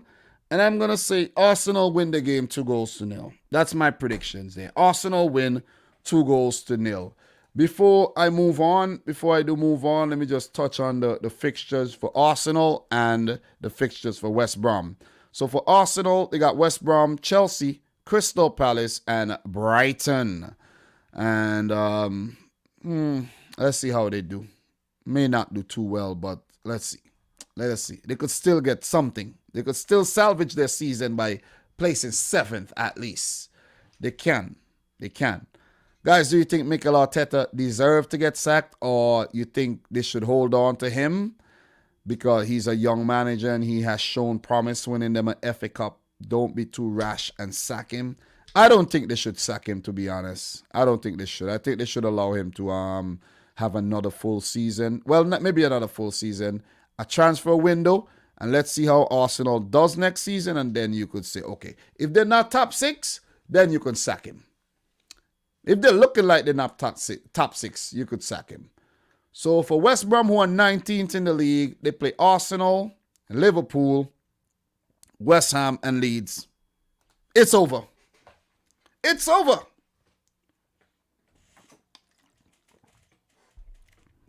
It is over for them. I'm not even going to add anything else to this. It's done. It is done, man. It is done. So Fatso is saying, I'm at the shop watching you. Big up to Fatso. So Fatso, the predictions that I've made so far, I see you asking. I predicted Leicester, Newcastle, 2-2 draw. 3-1, Tottenham over Leeds. Sheffield over Crystal Palace, 1-0. I predicted 1-1 for Brighton, Wolves. Aston Villa versus United, 3-1 win for United. Arsenal, West Brom, 2-0. And Fulham, Burnley, 1-1. That's my predictions there, Fatso, if you're asking. So what we got here in terms of predictions, Elevated Kid, Arsenal 3, West Brom 0. 3-1 to Arsenal, says Robert. We have Asian Sensational Steve is saying, I called it. Mourinho will eventually get sacked in the morning. Mentioned it on my channel. Good stuff, Steve. Good stuff. Keep it up. Keep it up. Keep it up. Stop talking about you're back to talking. You're back to talking about your channel on here again. You're back. You're doing it again. You're doing it again. Stop it. You're doing it again. You're doing it again. Saying you do consistent videos. You're doing it again.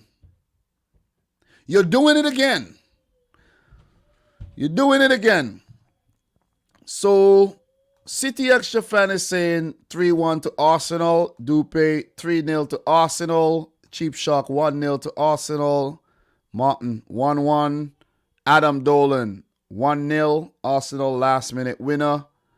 A-Bob, West Brom will go down fighting. So, does that mean you're predicting a West Brom win or a draw here? Let me know. Let me know. Let me know, man. Let me know. So, let me see. That's it. So, we're going to move on to the last game here before we move into the two big ones. We have, I still have the Liverpool game to talk about. I will touch on that pretty soon. But West Ham versus Everton. Let's talk about the West Ham versus Everton fixture. We have Jason Jordan 2-0. Dandy Poser 2-0 to Arsenal. So you guys are all predicting Arsenal to actually win the game. So we're going to move on. We have West Ham, Everton to talk about. And I will take 5 minutes to talk about West Ham, Everton. 5 minutes to talk about the Liverpool, Southampton. And maybe about another, 10 minutes to talk about the City, Chelsea. And then we'll call it a wrap for today because I don't want to go crazy long for 3 hours plus today at all. So West Ham versus Everton. We know West Ham are still vying for top 4. Everton, they're looking Europa League right about now, or Conference League, or maybe no European football next season. You see what I'm saying? Maybe no European football. The boy Liam is acting crazy upstairs right about now, giving his mom a whole lot of trouble right about now. So we have A-Bob is saying West Brom to win. Arsenal don't have a fighting spirit. They are broken. Ooh, I see. The boy Liam, though, listen, man. His mom is saying to listen. Listen, I told you guys, don't have any kids, man. Don't have any kids. But guys, I'll be right back. Give me 1 second. I'll be back.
Do apologize for that, guys. But I have a very, very, very, very, what I'm saying?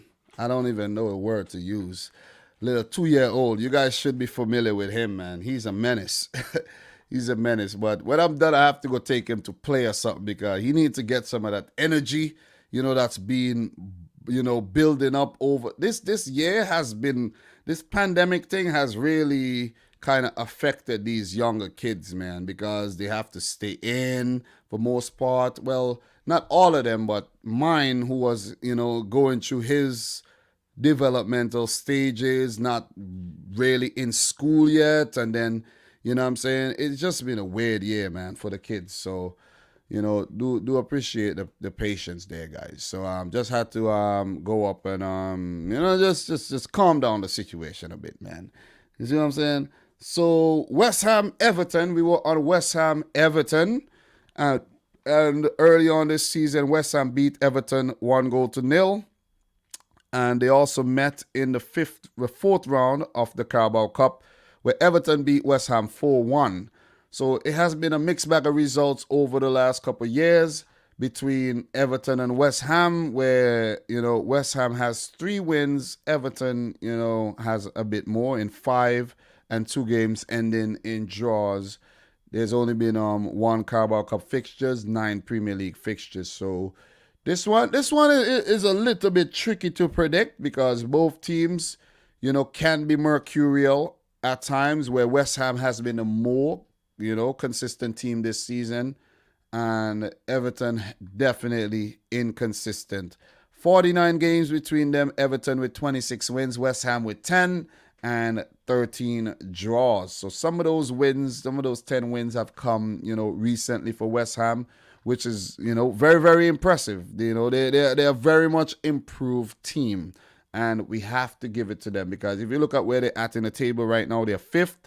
They're still vying for that Champions League spot. But I want them to at least get Europa League. West Ham has never qualified for the Champions League. David Moyes, when he was at Everton, he did make the Champions League qualifying, but he got knocked out by Villarreal. So, David Moyes would love to take one of these teams to the Champions League. I think he was in the Champions League when he was at United, I'm pretty sure. But with Everton or West Ham, that has not happened. The group stage proper. The group stage proper has not happened. I think it might be a little bit too much right now for West Ham United, and I would like to see them in the Europa League. Definitely. Everton under Carlo Ancelotti has a lot of, ambitions. You could see by the players they brought in, but it seems like they might just fall short. But it's up to them. If they win this game and let's say Liverpool lose to United, they would go above Liverpool, where they would be in that Conference League spot. And being in the Conference League spot ain't bad at all for Carlo Ancelotti trying to launch this project that he has started. You know what I mean? So, not much more to add here. I think, West Ham, with the addition of Ben Rama. Ben Rama looked really good in the last game, I must say. He was unlucky not to score. And we had Lingard, his addition has been very influential for Niles playing well. Mikel Antonio back in the mix, and he came back with a bang, scoring a brace in the last game. And the likes of Jared Bowen, he could start or he could come off the bench. So they've just been a revelation this season, and you got to give it to them. It would be nice if they get the Champions League, but I don't think they will get it. They'll come up just short. So my prediction for this one, West Ham 2, Everton 2. Everton do have the threats of Calvert-Lewin and Richarlison, James, Sigurdsson, of course, so 2 quality teams, 2 quality managers coming up against each other. So I'm going to go for a 2-2 draw to cap off, that game before we get to the Liverpool versus Southampton. What are your thoughts, guys? What are your thoughts? Let me know your thoughts. What are your thoughts? So we have A. Bobby saying, yeah, I want West Ham to get Europa. I don't think they're ready for Champions League. Same here. So what else we have here? What else we got here?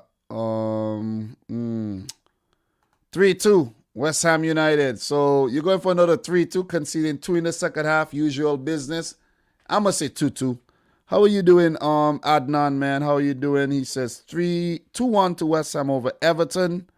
Fatso 3-1 to West Ham. Adam Dolan is saying 2-1 to West Ham. Lingardino, masterclass. We got the predictions coming in. Martin saying a 3-3. We know we're going to get goals from this one. We either going to get goals or we're not going to get goals, in my humble opinion. We either going to get or we won't get. Goals or no goals. That's how it's going to be. But I'm going for a draw. I can't quite make up my mind on who's going to win this game. And I think that's fair. I think that's very, very fair. So Adnan says, doing well. I'm working from home, so I can't complain. Oh, man, I'm jealous, bro. I'm jealous. Formidable Centurions, how are you? Guys just coming in here, make sure you guys smash the thumbs up button for the live stream. We have gotten to 54 thumbs up. We could get to 60. Could we get to 60 thumbs up? That would be nice. That would be nice. That would be nice. So Mason is saying, I'm forever blowing bubbles. My hammer's getting 3 points. Thank you very much for the predictions. Elevator Kid is saying 1-1. So in terms of the running for the rest of the season, West Ham has Everton, Brighton, West Brom, and Southampton. Pretty nice set of fixtures there, if you ask me. As for Everton, their fixtures are West Ham. Everton has West Ham, Aston Villa, Sheffield, Wolves, and Man City on the last day.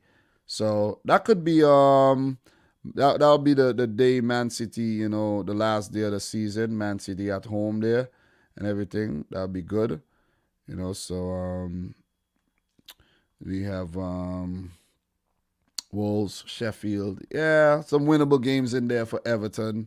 But it could also end in a disaster as well. So, yeah. So, that'll be that for Everton, West Ham United. Next game, Liverpool versus Southampton. Liverpool versus Southampton again. This one has been a very good contest lately. And early on in the season, a Danny Ings goal give Southampton a win over Liverpool FC. So, Southampton, have something to go in here with. Before that, Southampton did beat Liverpool back in 2017 twice in the Carabao Cup semi-final. And those are their last 3 victories against Liverpool. For some reason, the Liverpool Southampton, I feel like they've been playing each other like so many times though lately. Like for some reason, where the last 10 fixtures go back to only 2017, which is simply nuts. So in 43 games in the Premier League history, Southampton do have 11 wins against Liverpool, 22 losses and 10 draws. So almost 50% of their games, they have not lost against Liverpool. So they have not performed badly at all. But for them, if they get Danny Ings back fit for this game, which I don't know if he'll be fit for. Let me just look this up. I don't know if he's out for the rest of the season or not, but let me just check this up. Danny Ings contract predictions. All right, yeah, so he won't play. He's injured. And Mina won't be available, seeing that he's a Liverpool player on loan at Southampton. So it will be Che Adams leading the line. It will be, James Ward-Prowse, Nathan Teller, and all these youngsters, It's going to be tough. It is going to be tough for Southampton. It is definitely going to be tough for Southampton coming up against a Liverpool team who are desperate for points to get, Liverpool. Does Liverpool still have hopes of getting Champions League football? I don't think Liverpool would get Champions League football, but Europa League is still on the cards, You got to get out of the Conference League spot, Liverpool. It ain't looking good for you sitting in that Conference League spot at all as defending champs. So let me just put that one out there right about now. In terms of, their season, Southampton started their season very, very well. And then after the defeat, was it after the Liverpool win? I can't quite remember. No, I don't think it. I don't think it's after they beat Liverpool, but it might have been, It might have been. It's something with teams this season that after they beat Liverpool, the form seems to just disappear. Not all teams, of course, not Manchester City, but, let me go back and see when Southampton beat Liverpool. I could remember when they did beat Liverpool, and then they just, let me go. I might be wrong. I might be wrong, but still, you know what I'm saying? I don't know if that was the case with Southampton this year. Yeah, that was the case. That was the case. January 4th, they beat Liverpool, and then their form just jumped out the window. Just literally jumped out the window. They got 9-0. They just kept losing. But before that, they were actually doing good. We were like, whoa, Southampton were like top of the league one time. We were like, could Southampton be getting Champions League or Europa League? But, recently they have been, fighting for their survival, their Premier League status. But they have actually clawed back with some pretty good results, picking up a draw in their last game and a win where they only have one draw and one win in their last 5. They have 37 points, which I think would be enough to actually, move on to stay in the Premier League for another season. As for Liverpool, though, Jurgen Klopp and Liverpool, this season has been a total failure. I don't care if anybody want to say, no, it hasn't been a failure. It hasn't been a failure. It has been a failure. Failure. No trophies for a club of Liverpool's stature is a failure. It's a failure. And I'm speaking straight facts right now. It has been a failure. And the only thing that could kind of salvage some pride for this season is to finish in a Champions League spot, where right now, that's not even looking likely. That's not looking likely. It ain't looking likely. And for you to go from winning the Champions League to winning the Premier League to then ended up in the Europa League, that is not good. I expected Liverpool to do a lot better than that. Not win the title, but come in at least third. You see what I'm saying? Come in at least third, not be seventh. Not be seventh with the front three misfiring. I know Van Dijk hasn't been there. But what are you? Are you a club that only depends on Van Dijk? You see what I'm saying? People might say, oh, yo, Man City, look at what happened last season. City came second. So I don't want you guys to talk about that. City came in second. Laporte and Sane was injured, but City came in second. At least they came second. Not Europa League because of that. And what did they do to bounce back nicely and won the title in the Champions League final? What goes around comes around. You got to calm. You got to calm. It's a disappointing season. If Liverpool had done a lot better this season, my channel would have probably hit 100,000 subscribers already, with all mostly Liverpool subscribers, because I was talking about the Liverpool matches, and, Liverpool fans only come out, well, not all of them, but most of them only come out when Liverpool are winning. I've even gotten confessions. I have proof, I have receipts from Liverpool fans who said they have been literally depressed because of the way Liverpool have performed this season. So that sums it up. That sums it up. 100. That sums it up. And what Liverpool could do now is to just try to get their combination right and try to win all their remaining games. They have 5 matches. That's 15 points. And right now, the last time I checked, Liverpool has 54 points. So if you could get 15, you'll end up on 69. That is sad, man. 69 points? God damn, man. Come on. Only 69? You see what I'm saying? So the top 4 is gone. It is gone. It is gone. It's dusted. It ain't happening.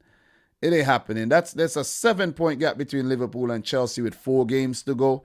No more top 4. Liverpool has to build and come again for next season, where I think the Liverpool fans are kind of hyped about, we're going to build and come again next season. It's not that easy.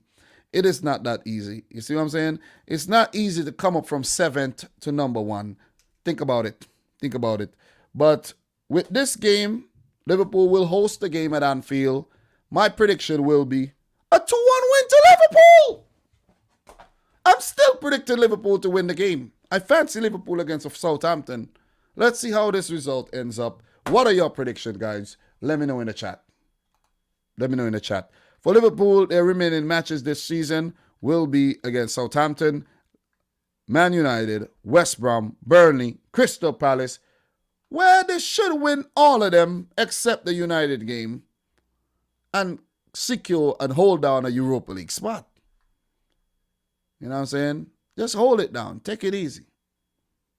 Thursday night football for you next season, and you better win the Europa League too. Or else I'll be on you. Sean Virgil, how are you? How's everybody in here right about now? How's everybody doing? AD744, how are you? Guys, make sure you like the video if you haven't yet done so. We're almost at 60 thumbs up. Appreciate all the support. Appreciate everybody who at least stopped by to hear what your boy Dominic Rich gotta say. All right, so look. Predictions. Adam the Great. Liverpool to actually lose to the Saints 2-1. The Saints played pretty well. They're fighting. And for this game, it will pay off. Thank you very much. Koza Clapper, 1-1. Formidables. Liverpool are not good enough and don't deserve it. Adnan, one bad season shouldn't make anyone so sad. We could be like Spurs who never win trophies. That's the thing. But that's you, Adnan. A lot of people are just expecting greatness every single season, man. That's when your expectations are too high. That's what you call delusionalism. See what I'm saying? Delusionalism. Sandra Chikoya is saying City had only 2 injuries. They were key injuries.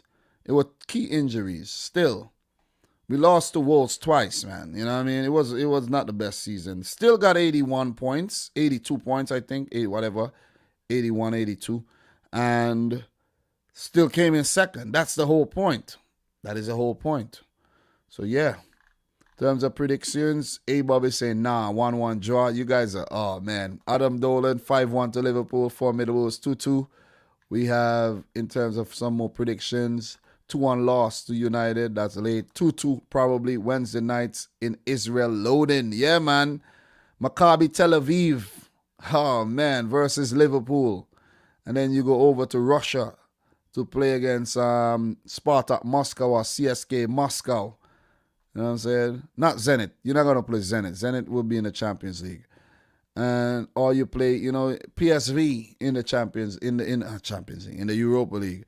So elevator kit 2-1 to Liverpool here. What else we got here? In terms of predictions? All right. No more predictions here. So we're going to move right on, guys. That's my thoughts on that one. Fatso is saying 1-0 to Southampton. Steve, 1-1. Zaali, 3-1 to Liverpool. City lost Laporte and Fernandinho, 35 years old, playing as a centre-back. Yep, pretty much why we lost and we can't make that mistake. Managers could go back and study and analyze title failures, title defense failures, and learn how not to F up on your title defense. And Pep surely learned about what happened last season there and improved. So the last game of the day, Man City versus Chelsea.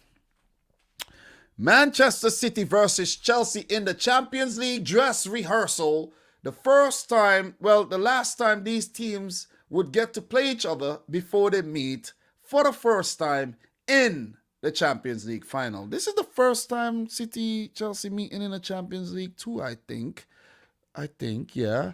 And, last time I checked, this one is going to be a tough one. Both the final and this game is a tough game to really analyze, because let me start by congratulating Chelsea for making the Champions League final, making the FA Cup final, being top 4. The season is looking good. Season was salvaged, and the decision to sack Frank Lampard is looking like the right one. So well done to the board on sacking Frank Lampard, bringing in Thomas Tuchel, who was without a job after, getting sacked himself by PSG. And he made it to the final of the Champions League last season. He did well at Borussia Dortmund previously. And, he has been a very, promising manager. And he has taken the world by storm by making back-to-back Champions League final with 2 separate clubs. I don't think any manager have ever done that in the past. I can't remember. But Thomas Tuchel has definitely changed this Chelsea team for the good. Definitely for the good. What these 2 squads have to their advantage over the other teams is that they have 2 very deep squad. Deep as abyss. The squads are like an abyss. They're very deep. Very deep. Could change up 10 guys and still come out with a good result. But only when you're playing the lesser teams you could do that. City tried that against Chelsea in the FA Cup semi-final and failed miserably. Miserably. One horrible mistake cost City the game. So if you really look at it, who is the stronger team? You see what I'm saying? Because with City changing 8 players and still competing against Chelsea, and one horrible mistake costing City the FA Cup final, where Chelsea came in with a strong 11, you be the judge. You be the judge. I think for this game coming Saturday, Man City, Pep Guardiola, he's going to change his team again. He's going to change up the team again.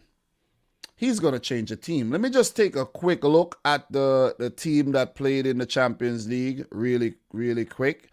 And I'll let you know exactly who will start the game, judging from what Pep Guardiola has been doing. So in this game, Ruben Diaz might start the game, but Laporte will play. It will be Laporte, and we may see a similar team to what played against Crystal Palace. Jesus and Aguero are going to play the game. Both of them will start again, right? Ferran Torres will start. Rodri is going to play. He didn't play against PSG. You see what I'm saying? He didn't start. So that's 4 players I have there. Aguero, Jesus, Ferran Torres, Rodri, Sterling will start. That's 5 players. Sterling will start. Cancelo will start. That's 6 changes made already right there. In the back, Laporte and Ake will start. So that's 8 changes right there. 8. 8 changes right off the get-go. 8. I don't know if Pep is going to even make a... Yeah, there's going to be another change. Mendy is going to play. 9 changes. The only constant here might be Ederson and one of Foden or one of them guys. But there will be 9 changes. City will make 9 changes. City will make 9 changes coming up in this game. 9. You know, like that movie, the animated movie, which is a really good movie? 9. It's going to be 9 changes. 9 changes. Chelsea, on the other hand, are not going to make 9 changes. They're going to rotate. They're going to make some changes. I think Kurt Zuma is going to come back into the team. You might see a Marcos Alonso, Reece James. They're going to get, you may see a Hakim Ziyech and a Pulisic start this game. We may even see an Abraham or a Giroud get a game, a run out here. But Chelsea may make 5 to 6 changes. City are going to make 9 to 10 changes. Remember, I told you so. And it's going to be a match that's going to be very hard to analyze. From what Pep Guardiola has been doing, I could definitely predict changes will be made. Tuchel, he's going to make changes. We may even see Kepa in goal, but I don't think the goalkeeper will change for Man City. Chelsea can't afford to drop points in the Premier League, so they will come hard again. Even after the game against Real Madrid, they will come hard. For Man City, even though the title isn't won yet per se, Pep's not worried about that. It will happen. It will happen. The title is going to get won.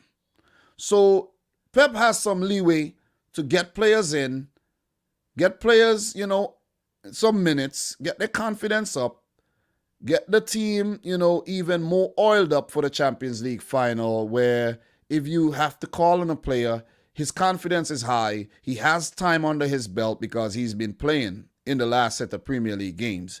For Chelsea, they have the games coming up against Leicester. They have a lot of big games on the line, so they will come hard.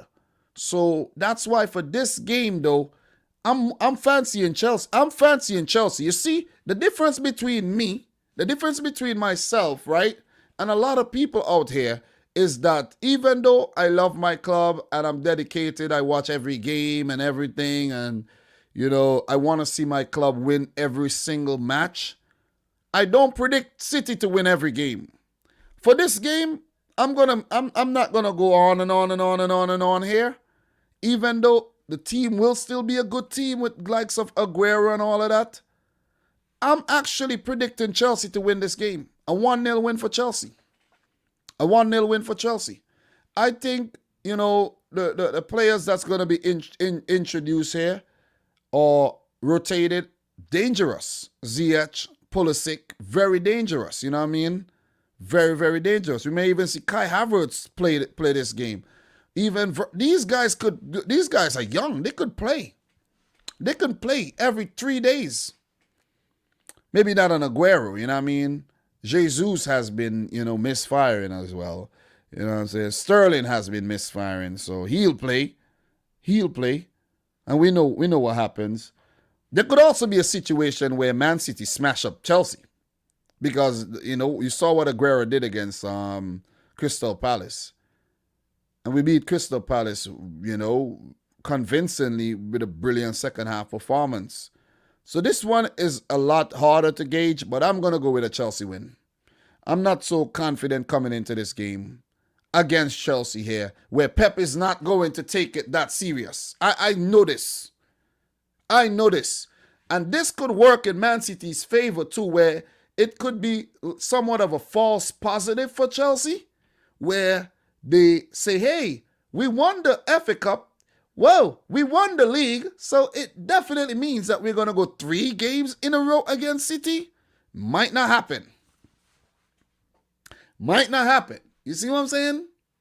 Might not happen. So Pep might actually say, okay, I'm going to give you 2, but I'll take this big one. I'll take this big one. You could have 2. And Chelsea for their sake, they can't fall victim to that. They can't get tricked and outfoxed by that.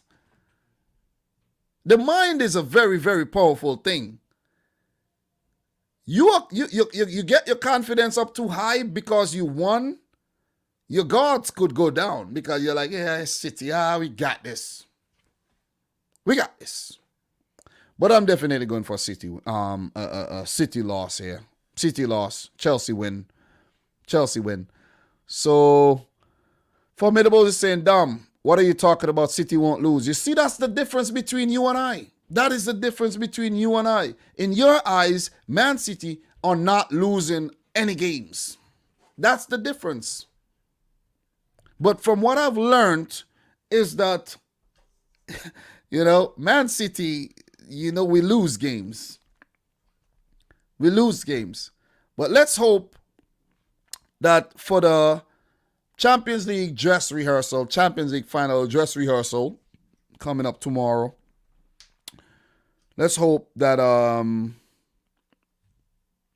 we get a good game. We get somewhat of a preview of what we could see in the final. But what we know is that both teams will come hard.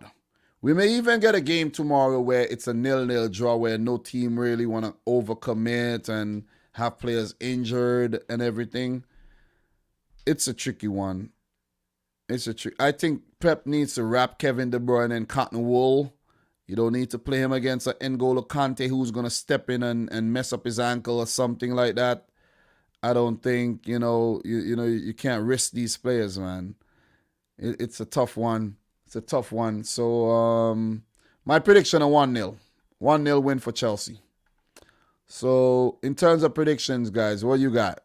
So Adam is saying, I see you guys talking about Chelsea defense, Aspie, Chris, Zuma, Silva, not talking about Rudiger. Rudiger is a tank. Our best defender, in my opinion. He got the situation turned around for the best. Yeah. Frank Lampard seems like he did not like Antonio Rudiger for some reason, or maybe they had a falling out. But since Tuchel came in, Rudiger has definitely been Chelsea's leader back there, and not really Thiago Silva. It has been definitely has been Rudiger. So we have Kashtub saying, I want Aguero to start all remaining games. We could see a situation where Aguero start all remaining Premier League games, but I don't think he will start the Champions League final. I think if Aguero start the Champions League final, Pep, you would have messed up. You got to continue doing what you're doing. You got to continue with the tactics. It's going to be the false nine, but tomorrow we won't have a false nine. Aguero will play. Aguero will play. So what else are you guys saying right about now? Adam saying this game seems like a goal fest, a great game to watch for the neutrals, but not going to be like that. Both teams will cancel each other out. Will be a stalemate 0-0. Dandy Poser 2-0 to Chelsea. Air Slayer 1-1 draw. 2-0 to City, says Formidables. 1-0 to City, says Dupe. Keon Joseph. City will win by 2-0. Guys, don't be delusional. Please, Zali have... City have individual qualities and are good at keeping the ball and creating goals. Chelsea, meanwhile, have good defense but struggling scoring goals. I predict a 1-1 draw. You know, please, guys. Please, man. For the City fans in here, man. Please, man. I'm begging you guys, man. I'm begging y'all. Listen, I'm looking you in your eyes right about now. Look, man. Look. Ademola, look, man. Please don't be like these Liverpool fans and be delusional. Please, I'm begging you, let's not get carried away. Let's not be like that. Let's assess the thing right, assess the situation correctly. I don't think we're winning the game, and we have to accept that. You see what I'm saying? Big up to Brawl Barry in the house. Appreciate you coming through. 80 says a 0-0 draw. So, guys, it has been a great one. Once again, we got through it. There's a few more things I wanted to talk about that, we're going to touch on it. Guys, what are your thoughts on Norwich and Watford coming back to the Premier League, and do you think they will survive the drop next season?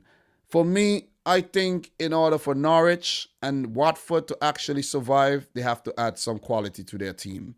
Watford, I think, has a better chance of staying up than Norwich City, whereas Norwich has shown the reluctance, has been reluctant to actually make big money signings. Whilst for Watford, they do have the sister clubs of Granada and Udinese to bring in players from. Even though the signing, they say, they paid such and such, the money is staying within the same company. So I think Watford has a better chance of actually staying up in the Premier League than the likes of Norwich, because Norwich, they're not going to spend nothing, man. I doubt. They're going to come in with their little bits and pieces players and try to stay up, and they'll fail miserably. That's just my opinion for that one. So, Adnan is saying Norwich has to change their style, definitely.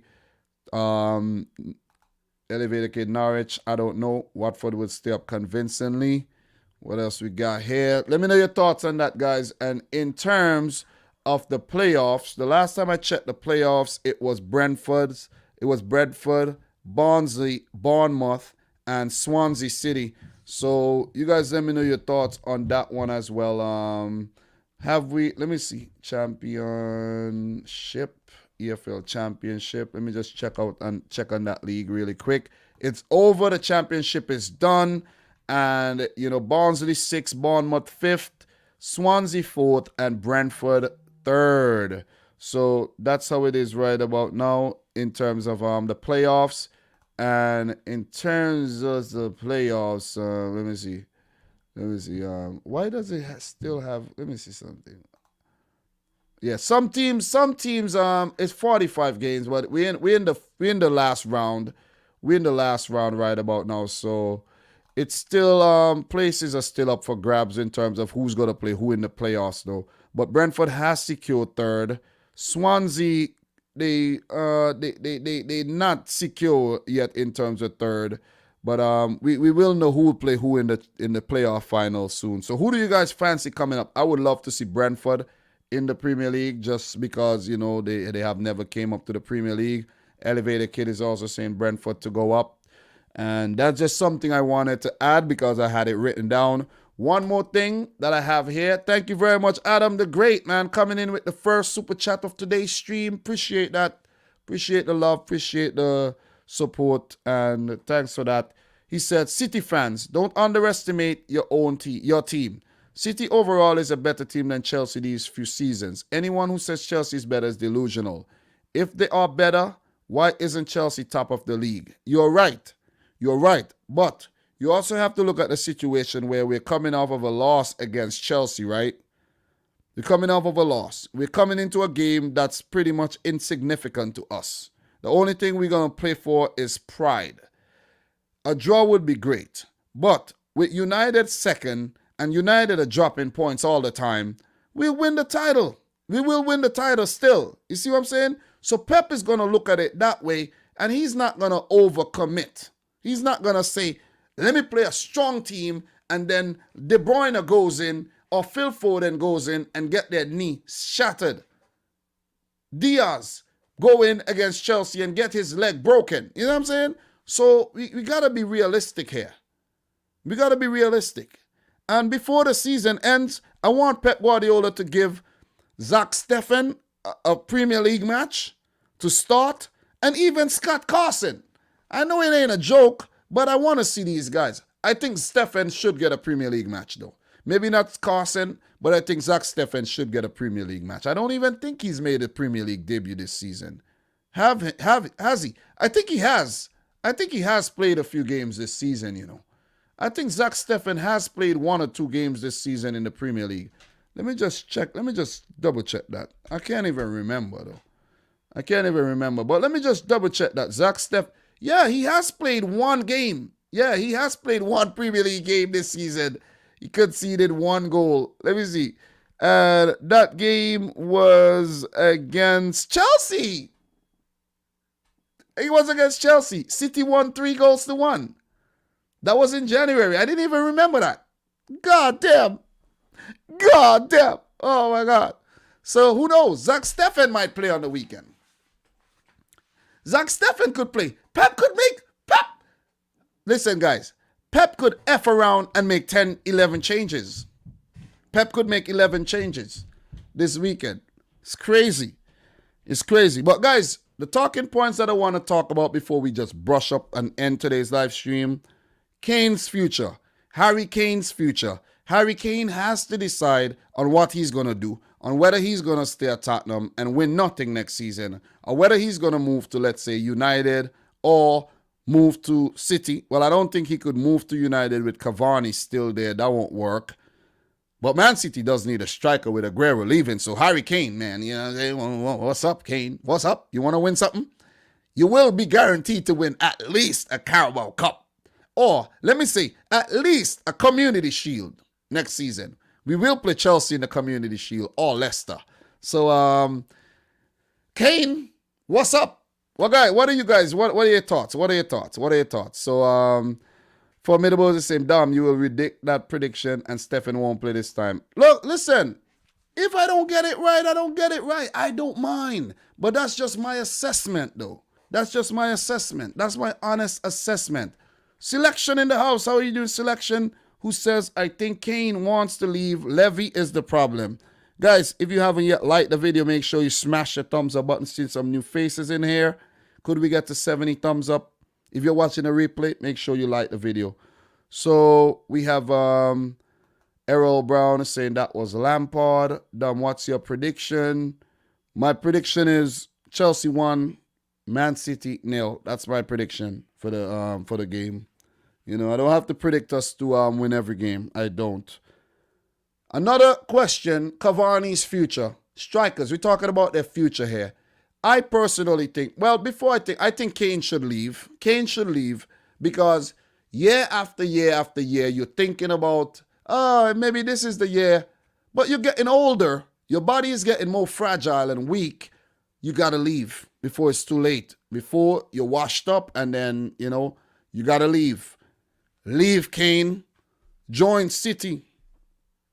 That'd be a good dub. That'd be crazy.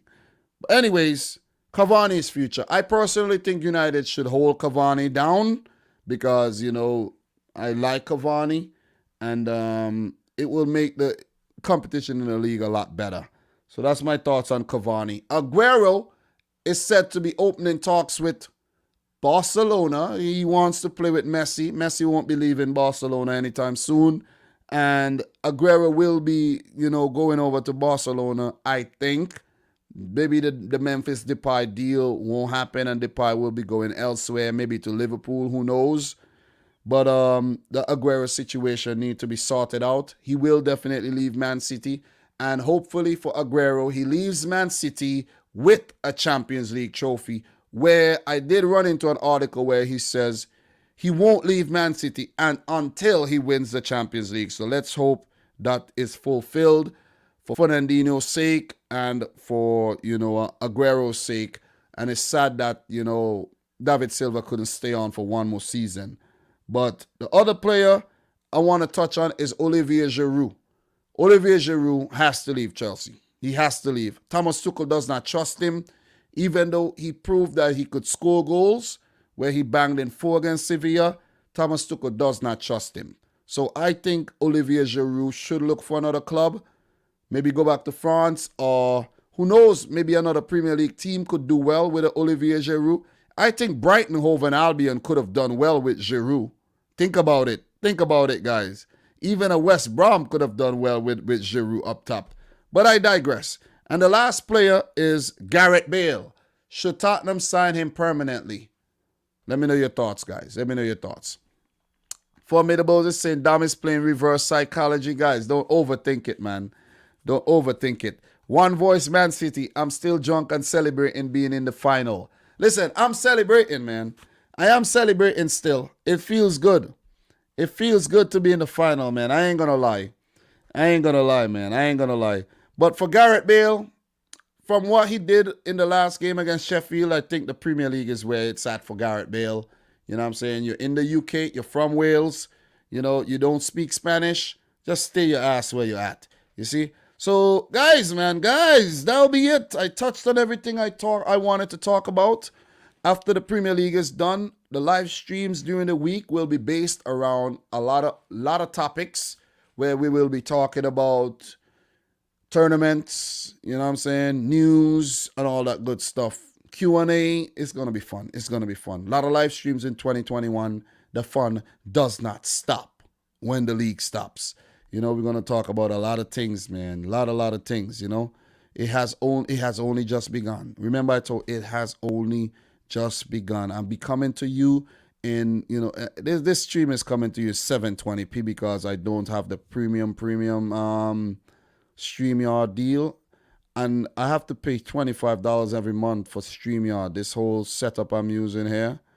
So it comes in 720p. But the audio coming in good, coming in crispy and everything. And yeah.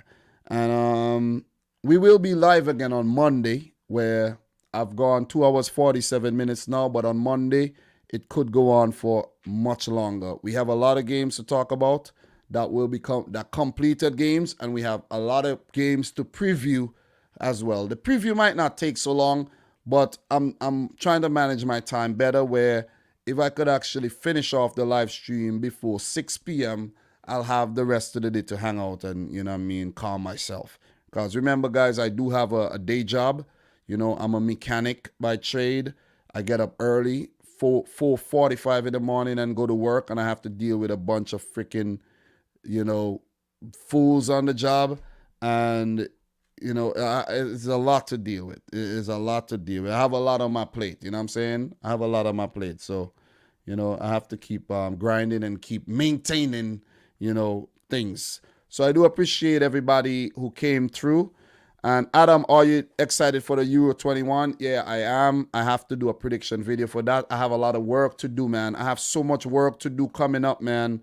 I have, I have to do African World Cup qualifiers, and these have to be done in the next 3 weeks, 3.5 weeks. I have to do these things, My Fridays, my Thursdays, I have to start using up the Thursdays, get up early. Like maybe next Thursday, I'm probably going to get up like around 5 o'clock in the morning and bang these videos out and be working all day on videos. And then throughout the next 3 weeks, I edit these videos and get these videos out. You know what I'm saying? Because, I'm dedicated when it comes to the international football as well. And we have some huge tournaments coming up. We have, I have a video on the CONCACAF Nations League final, already written up, everything. Already written up. Yeah, it's scripted already. It's scripted. But, I have to do that thumbnail done already and everything. And I have to get that out. I have to get that done and put out. There's also the Gold Cup preliminaries. I've done a video on that. There's World Cup qualifiers coming up again. There's Euros coming up. There's Copa America. There's a lot of things coming up. It's going to be a fun year. Okay? So brace yourselves. But guys, man, appreciate everybody who came out for another stream. And as Thriller says, another fire stream, Dom. Guys, do me a favor, guys. Do me a favor. If you guys are not subscribed to the gaming channel, subscribe to the gaming channel where I put you on to game, right? We're going to talk about a lot of different things, football things, non-football things. I know a lot of you guys are subscribed to it already, but subscribe to the gaming channel. We have 508 subs and we will be, shooting towards, for 1,000 subs. And I could get to 1,000 subs, but I just don't have the extra time to really invest in the gaming channel apart from the live streams, where yesterday we were live for 5 hours. So, hey, Bob, if you're not subscribed to the gaming channel and you want to, have some fun with the boys and talk about a whole lot of nonsense, do that. Karen, Angela Brown, big up to you. So, Chelsea in the final, wonder who I'll root for. Thank you very much for coming through, Karen. Appreciate that. And I got you. Thanks for reaching out with the email, Karen. Appreciate that. So, guys, subscribe to the gaming channel, man. Let's get the thing over the 1,000 mark. It will eventually because it has been growing steadily. And, we building the thing, you know what I mean? Where we just have discussions. I play FIFA, so why not, have a separate channel? I used to play FIFA on this channel, and I could have still been doing that. You see what I'm saying? Where over on the gaming channel, the channel isn't even monetized. And I'm putting a lot of time and effort into it. But, it just goes hand in hand with the whole mantra. You know what I'm saying? So, yeah. But, guys, look. Thanks for, coming through again. And we will be, maybe, I can't promise you 100% I'll be live later on the gaming channel. But we will be live maybe today or tomorrow. But guys, thanks again. And from your boy Dominic Rich, from the bottom of my heart, I want to say thanks for the continued support. Okay, all of you guys, you know who you are, and we will be back on Monday to talk about the Premier League Week 35 roundup. Okay, so from your boy Dominic Rich, thanks for watching. Until next time, peace out. Rich Squad. Peace.